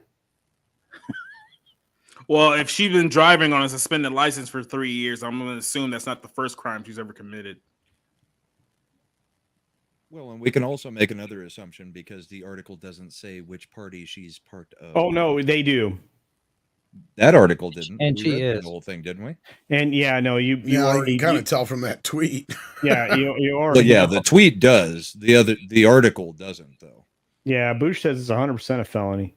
TZ Burton for a $2 super chat, VIP super chat, that is, says, too soon to ask, what is a woman driver? They're called safety hazards. Oh, that could have been much worse for me. That was a good super chat, though. Thank you. Dave is here. What's up, Dave? Dave.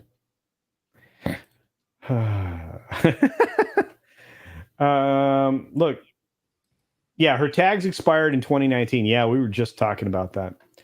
Dude, I'm sorry. You park you park badly. B, expired tags for a couple of years. C, you freaking destroy that dude on a bike and you don't stop. She didn't. Like I said, a lot of these people, especially in government, in these like strong like blue states like New York, New Jersey, Illinois, California, it's like they really do believe that they're just on a level above the people. Like the second they get that protection of council or government or whatever the case is, it's like, yeah, they don't believe that anyone else below them are actually people anymore.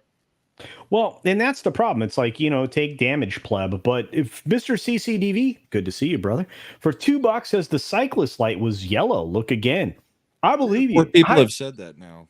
Yeah, and I believe you 100%. What I'm interested in is what actually happens to her.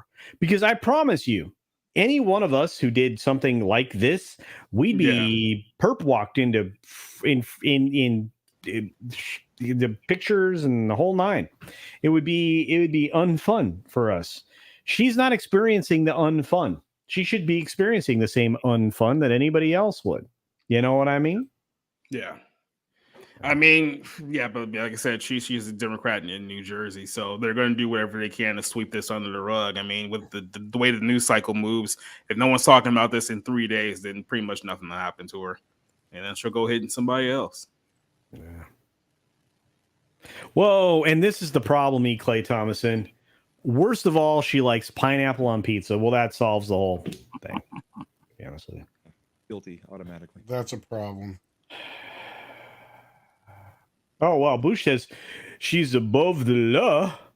Above the law. That's right. I can't do a Stallone like you can, Tom. Hey, yo. Hey, yo. I thought you were doing a Scott Hall. Hey, yo. Hey, yo. A little bit. Yo, Adrian. There you go. Oh, wow. 6 is coming in hard. And probably right. I miss you, 6, but thanks for being here, dear. That's because we do stupid shit. Yeah, oh yeah. We do more racing, 6. You know this. Jeez. Take out the racing, and that gets chopped in half. I don't know that was particularly sexist. I know that it was not bueno to not stop. That's kind of the whole point of the story. You want to get really spicy? Driving while texting laws only exist because of women. There, I said it.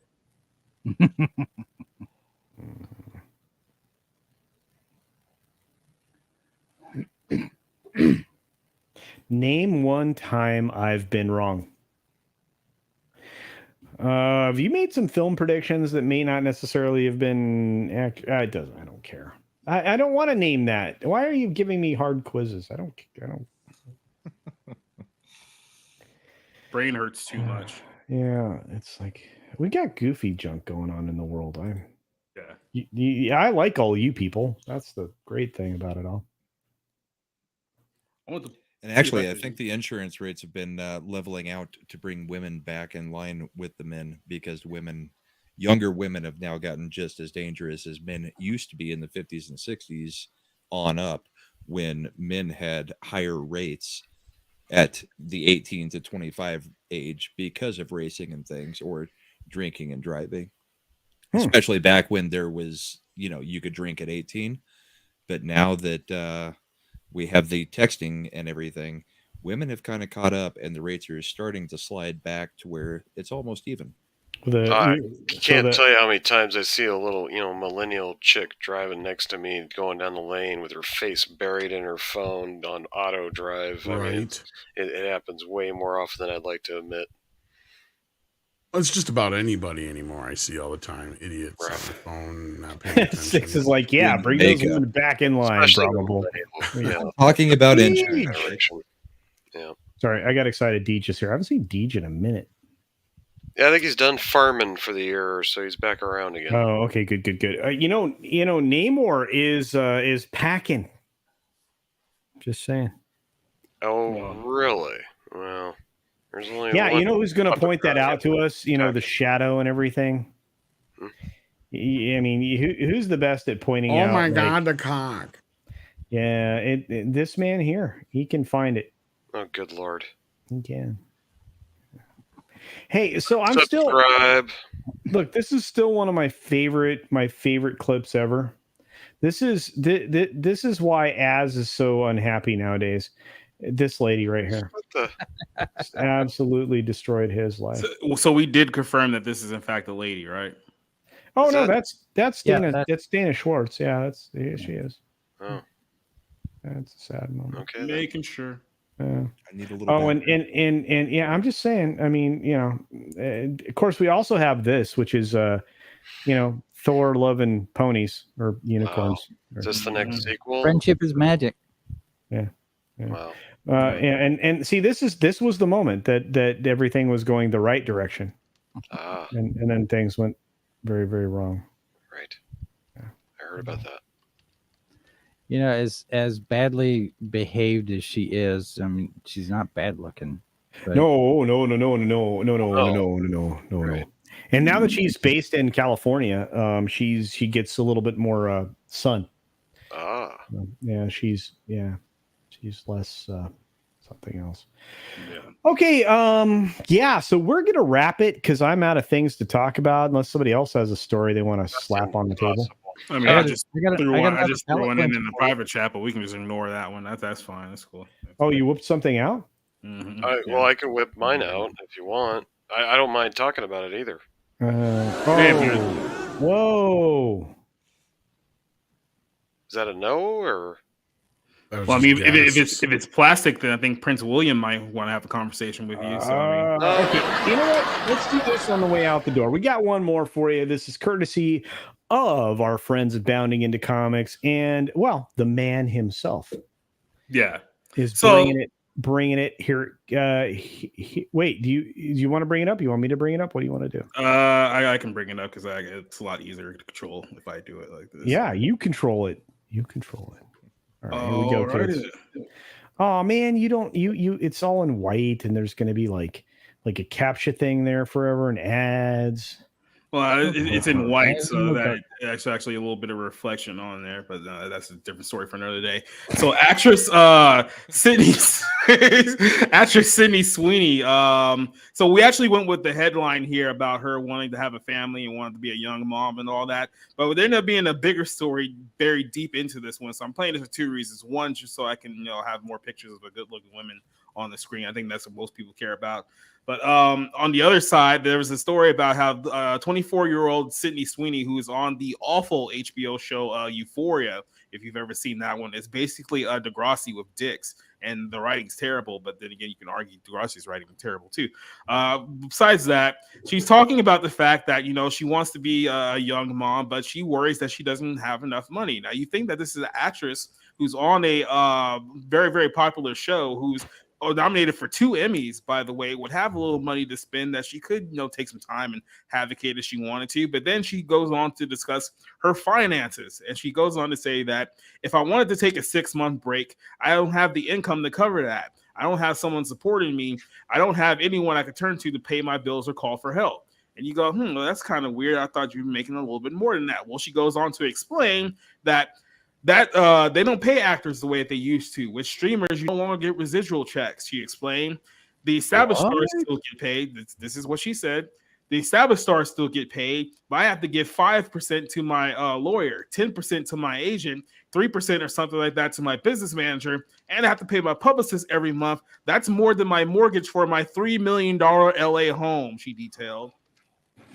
So she's going on to talk about how, she doesn't have the quote unquote funds, despite being on a major TV show, to really afford anything to take a break. So she can't take a break from acting because she will be broke. So she's like, we have to call the working poor if you're living in Los Angeles. So obviously people were going out here saying, well, it'd be much easier if you, I don't know, didn't live in LA, didn't have a $3 million home that you can barely afford to live in, being on a TV show that could get canceled at any time because the writing is very, very poor and it's not a very good show to begin with. So I see problems here. I don't know about you guys about how this actress is managing her finances. I see a bubble that's going to pop here very soon. Okay.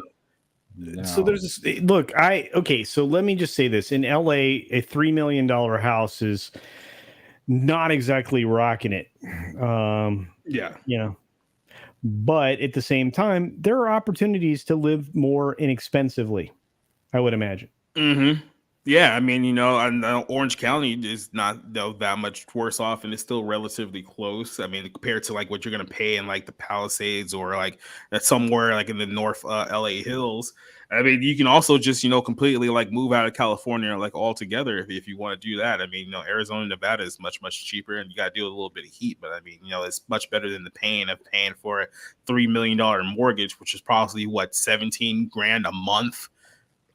Just on that alone. And then if you're paying your publicist $17,000 a month as well, it's like I think you may be getting quote unquote robbed by some of the people around you. Those numbers, but see the percentages sound about right, to be honest with you. I mean, based on what I know. So it's I mean, advertising agencies charge 20% to their clients. Yeah. So 10% actually, she's getting probably a pretty decent deal from the business manager if it's 3%. If she's been in the business a while, she can negotiate probably a lower percentage. Yeah. But I just, first of all, Euphoria is what it is, right? Which is not great. Yeah. And again, the only thing that leads people there is their one name. What I see is more young people with this entitled fucking mentality, like, oh, I should be a millionaire already. I've been in a TV show. It's like, well, fuck you. You got to go work for a while. Mm-hmm. You don't just get the $1 million paydays right off the bat. Actually, this is Rob Liefeld. This is also a great statement. The problem is if your call sheet changes, but you're not wrong. Flying from Texas every day would be cheaper. Yeah. Or any other state that's just slightly outside of California, like Nevada, Arizona, Mexico. Are you talking about the entitled group? Rob Liefeld. Did you see what he did the other day? He posted. He went all over the industry. Just destroyed them. Dug in on these young kids that he's trying to. It's like you're worthless. Teach. Yeah, you're worthless. Yeah. He says the pushback that he gets from these kids from the entitlement unreal.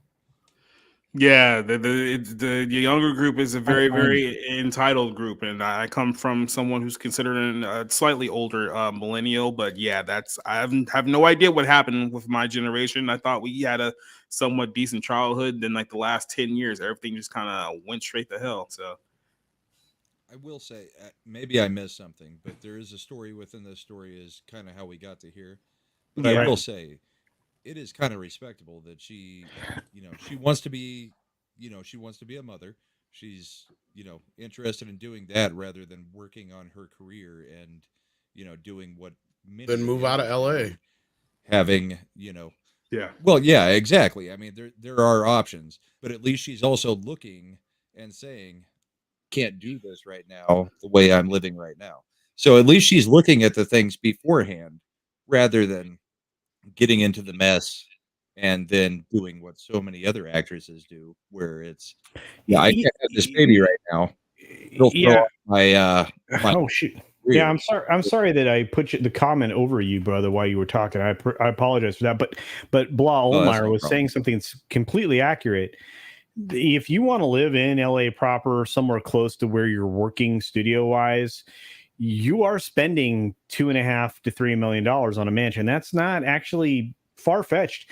A decent house in San Diego right now will even if it's off of the beach, like off the beach, you're spending 1.4. Yep.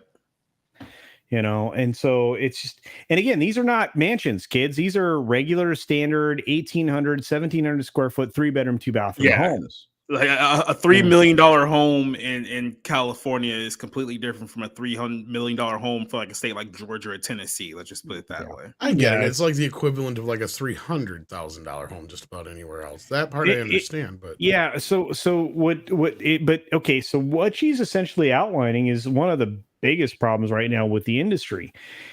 When you get to a streaming show like she's on, because Euphoria is streaming on HBO Max, the HBO restructured how they pay people after Game of Thrones.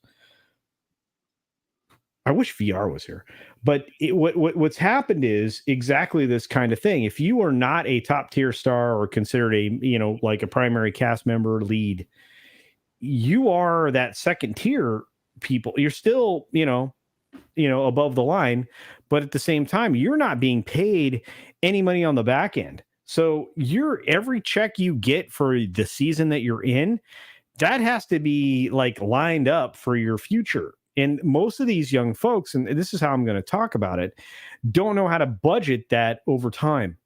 They are like, well, I need to keep up with my friends, which are also these lead cast members. So now I'm going to the nail salon. I'm going to this wonderful restaurant. I'm going to these other places. That costs more money than what they're, Yeah. they probably should be spending on those things. They need to say, oh yeah, you know what? I got to take a break tonight. I got to do XYZ, or I need to actually work on some character development. They need to find reasons to not go and do those things for whatever that's worth. Yep. Oh, no worries.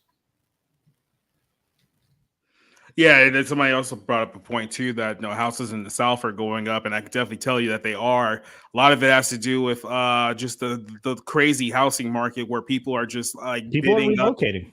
Yeah, people are bidding up like almost 60 grand just on like asking prices alone because of the what does they call it, the quality of actually available homes. So you're seeing a lot of houses going well up over value right now because of that. Now, the one thing is that we talked about this last week with the housing situation right now, with the Fed this week just raising rates another like 0.75 with two, maybe three more rate hikes coming up soon. Like the rates are absolutely like ridiculous, and it's going to hurt. Okay, so we're going to start talking about some of the other things. This is a little political, and I don't want to do this right now.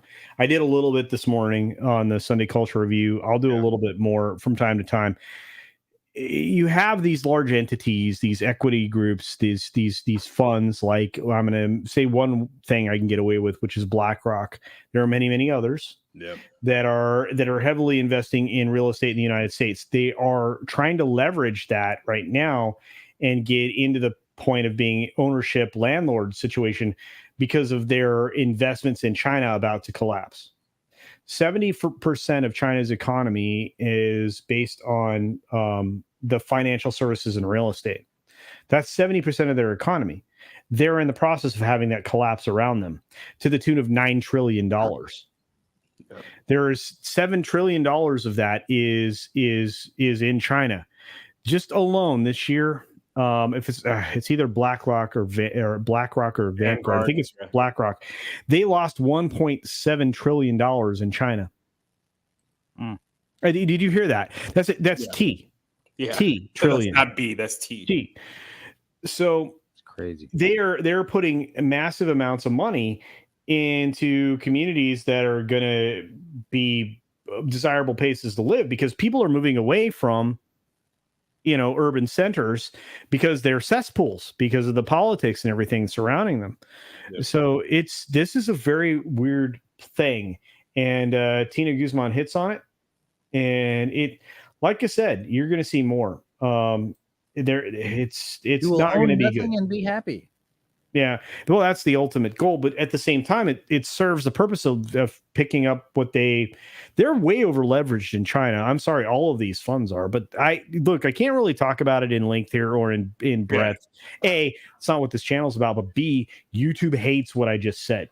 So yeah, the end point there, without getting too political, is that we've created a lot of bubbles in the last few years, and they're definitely primed to burst, and the fallout's going to be pretty nasty. And here's what China's counting on, and some of these other countries. This is my final word on this before we kind of wrap this. And I give you a palate cleanser before we leave for the evening, because Jason probably has one available for us. I do, but I got a palate cleanser with this actress. So. Yeah. The thing that I'm talking about is the fact that international conflicts make a lot of money. They just do. Yeah. And if you look at the people in positions of power, they want to get their friends out of these problems because their friends put them in the positions they're in to begin with. And that's why you're seeing, a tilt one way or another.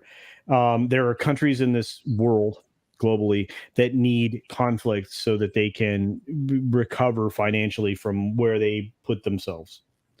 It's a vicious cycle that we have to figure out a way to stop. I feel like right now I just want to break the wheel, much like Daenerys did.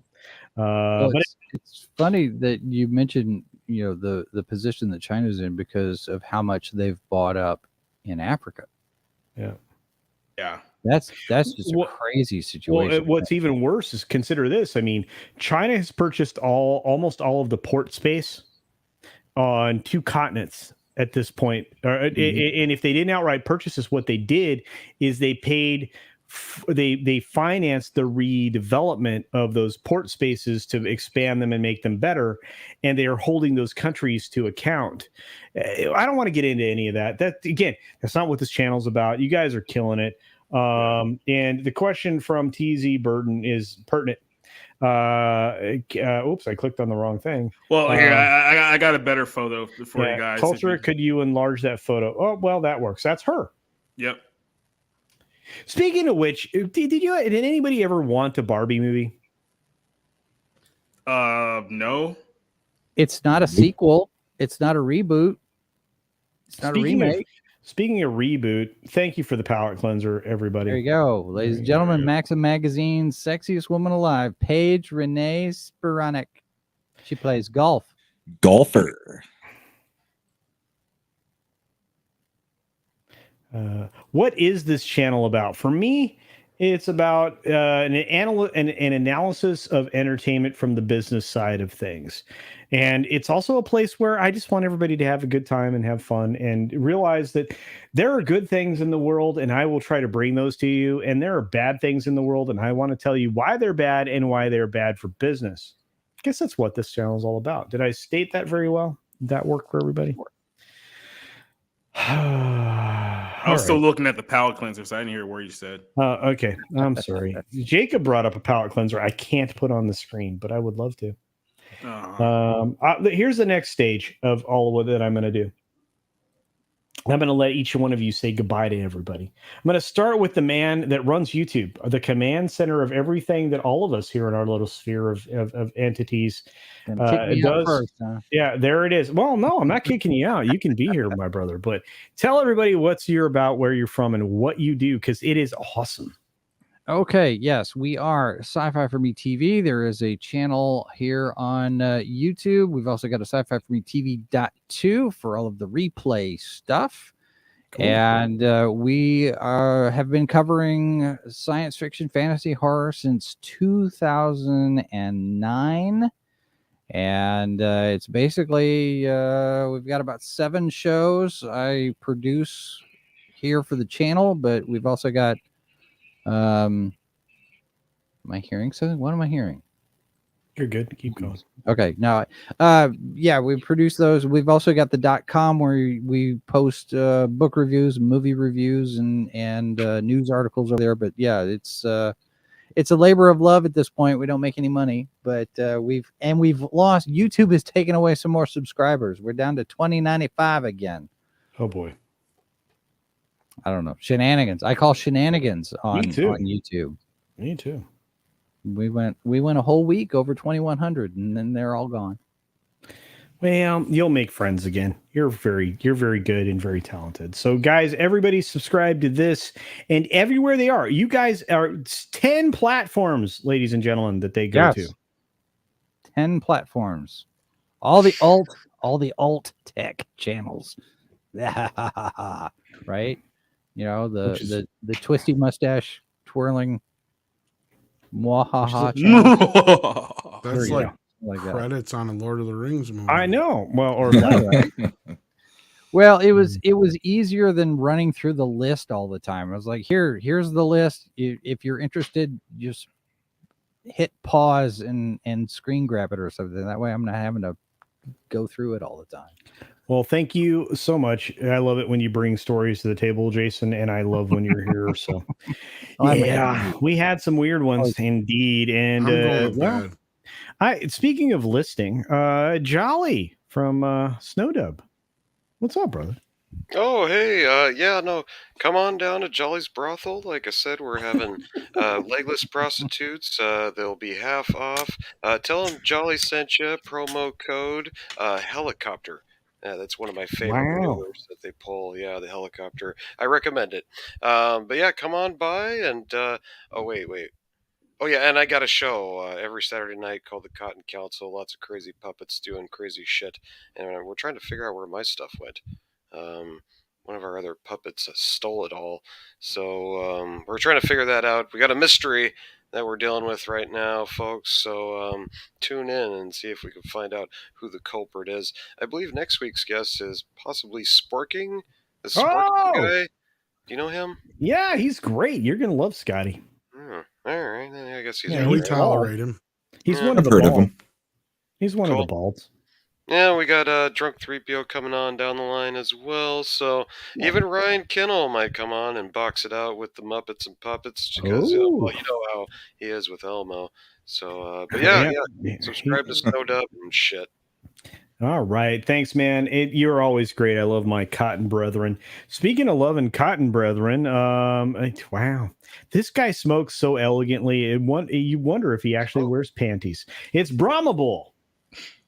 Wear anything on stream. Just a shirt.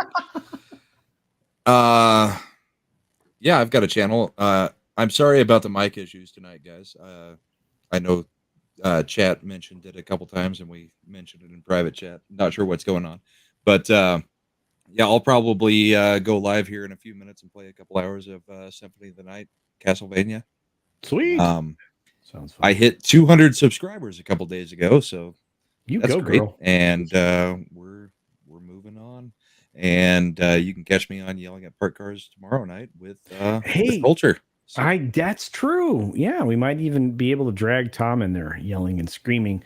But another one of the balds, the guy that I have to say I appreciate because he has temerity, stamina, and the ability to watch films that I could not possibly care less about. Jacob from Society Reviews, Bounding into Comics, and All Parts Unknown. You wouldn't know. You're not wrong. So Society Reviews YouTube, we're coming up on 400 subs on there. So thanks for all the support there that you've given us over the last few months. Tomorrow night on YouTube, Twitch, and on Twitter, we're going to be live on all those platforms. We're going to be reviewing 2 movies. We're going to be reviewing the BJ Novak film Vengeance, and we're also going to be reviewing the Hulu film Not Okay. One of those 2 movies is the worst movie that I've seen so far this year. And I've seen a lot of movies this year, so you'll have to tune in tomorrow to figure out which one I'm talking about. Wednesday night, I'll be on the Black Pill stream with Spencer, John, and Josh from Bounding into Comics. Friday night, we'll be doing the Barroom podcast on YouTube and Twitch. Cold Classic Cage will be on there with me with a bunch of other guests as well.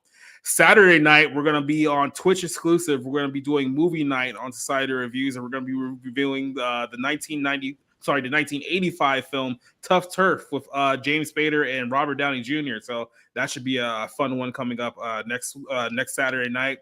Then, like I said, side reviews on Twitter, Twitch, YouTube, and societyreviews.com, the written site. I just posted a whole bunch of content over the weekend, and all my movie reviews are on there. Everything I've done over the last 6 years is there too. So you'll find me on a lot of places. I might not be everywhere all the time, but I'll be somewhere. So that's all I got. Thanks, Jacob. And finally, we're getting to my hetero life mate, the man I spend more time with than almost anybody else on the planet. He is handsome. He looks like a young powder, and he wears great shirts. Woo! Tom. Woohoo! Young powder. Yeah. Yeah, a young powder. Lord. Sorry, big Tom fan over here. I'm switching it up to 1080p. There we Oh, go. wow. Now we have a little echoey. Much better. Okay. Karate. Infinite patience. You and I are rare people indeed. This is very true. One of the greatest text messages I've ever sent, which was... Notice the Alf shirt. Alf sometimes makes a cameo on my channel, so just keep a look. Oh, by the way, E. Clay Thomas has said for $1.99 here. Yes, you are here. Thanks for being here. Larry says Neo powder. Oh, Jesus Christ. All right. Well, look, I had the best time ever. I always do. Look, between you and the chat and these insane humans that randomly join me occasionally, I can't say enough great things. Sunday night is supposed to be fun. If you're looking for the serious stuff, that's going to show up tomorrow. And with that being said, thank you to all the panelists, my wrenches. Thank you to everybody in the chat, my members. You guys mean the world to me. Karate with infinite patience. You and I are rare people.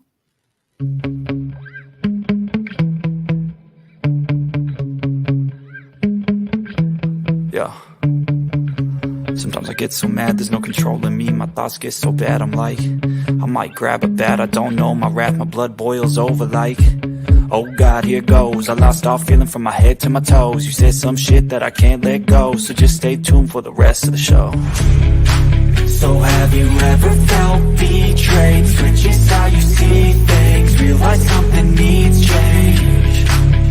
Cause I know you got me fucked up, let me show you what's up. Cause enough is enough. I'll take a face full of pavement just to make a statement. I know there's no turning back.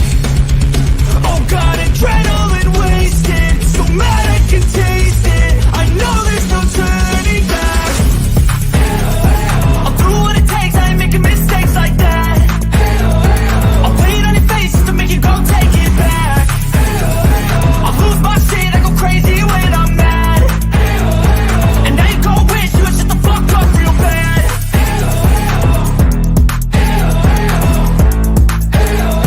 And now that I'm gone, yeah, I know there's no turning back. Heyo. And now that I'm gone, yeah, I know there's no turning back. I'll fucking take smoke, I'ma poke a hole through you, choking's overdue. Come at me and you won't get any older, dude. Crack your holder too. Heating up inside of me, blood so violently. Thanks for trying me. Now it's finally time to see how this rivalry becomes a dynasty.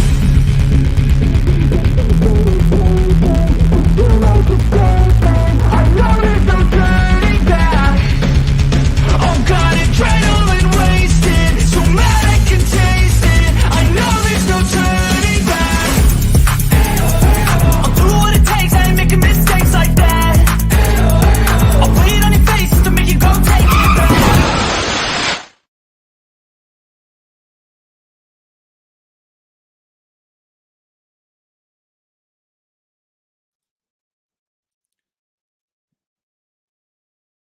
Pretty sure you muted. Oh, I'm sorry. I'm late. I brought the lotion, I brought the butt plug, and I brought the assless chaps. Who do you take me for, Prince William? I thought that was this kind of show.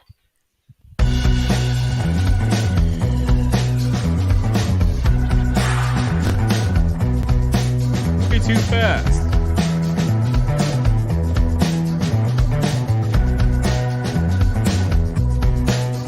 Hey, I know that guy. And that guy.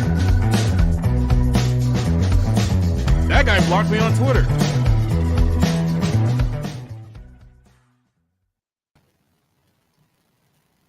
Well, you see, the kids, they listen to the rap, which gives them the brain damage with the hipping and the hopping and the bipping and the bopping and the stuff that they don't so stop. They need some chocolate cake for breakfast. They just need a little bit of the pudding pop and a little bit of the pills that go into the pudding that makes them sleepy.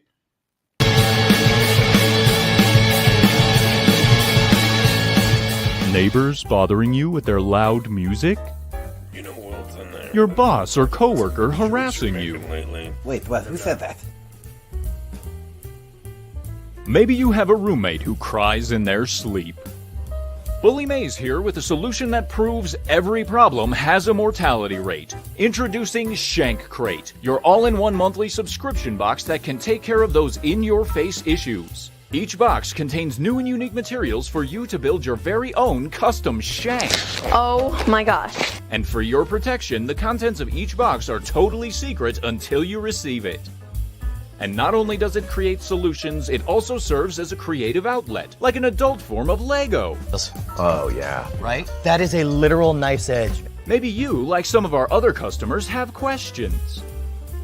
Can I bring it to school? Who's ever heard of a pencil not being allowed at school?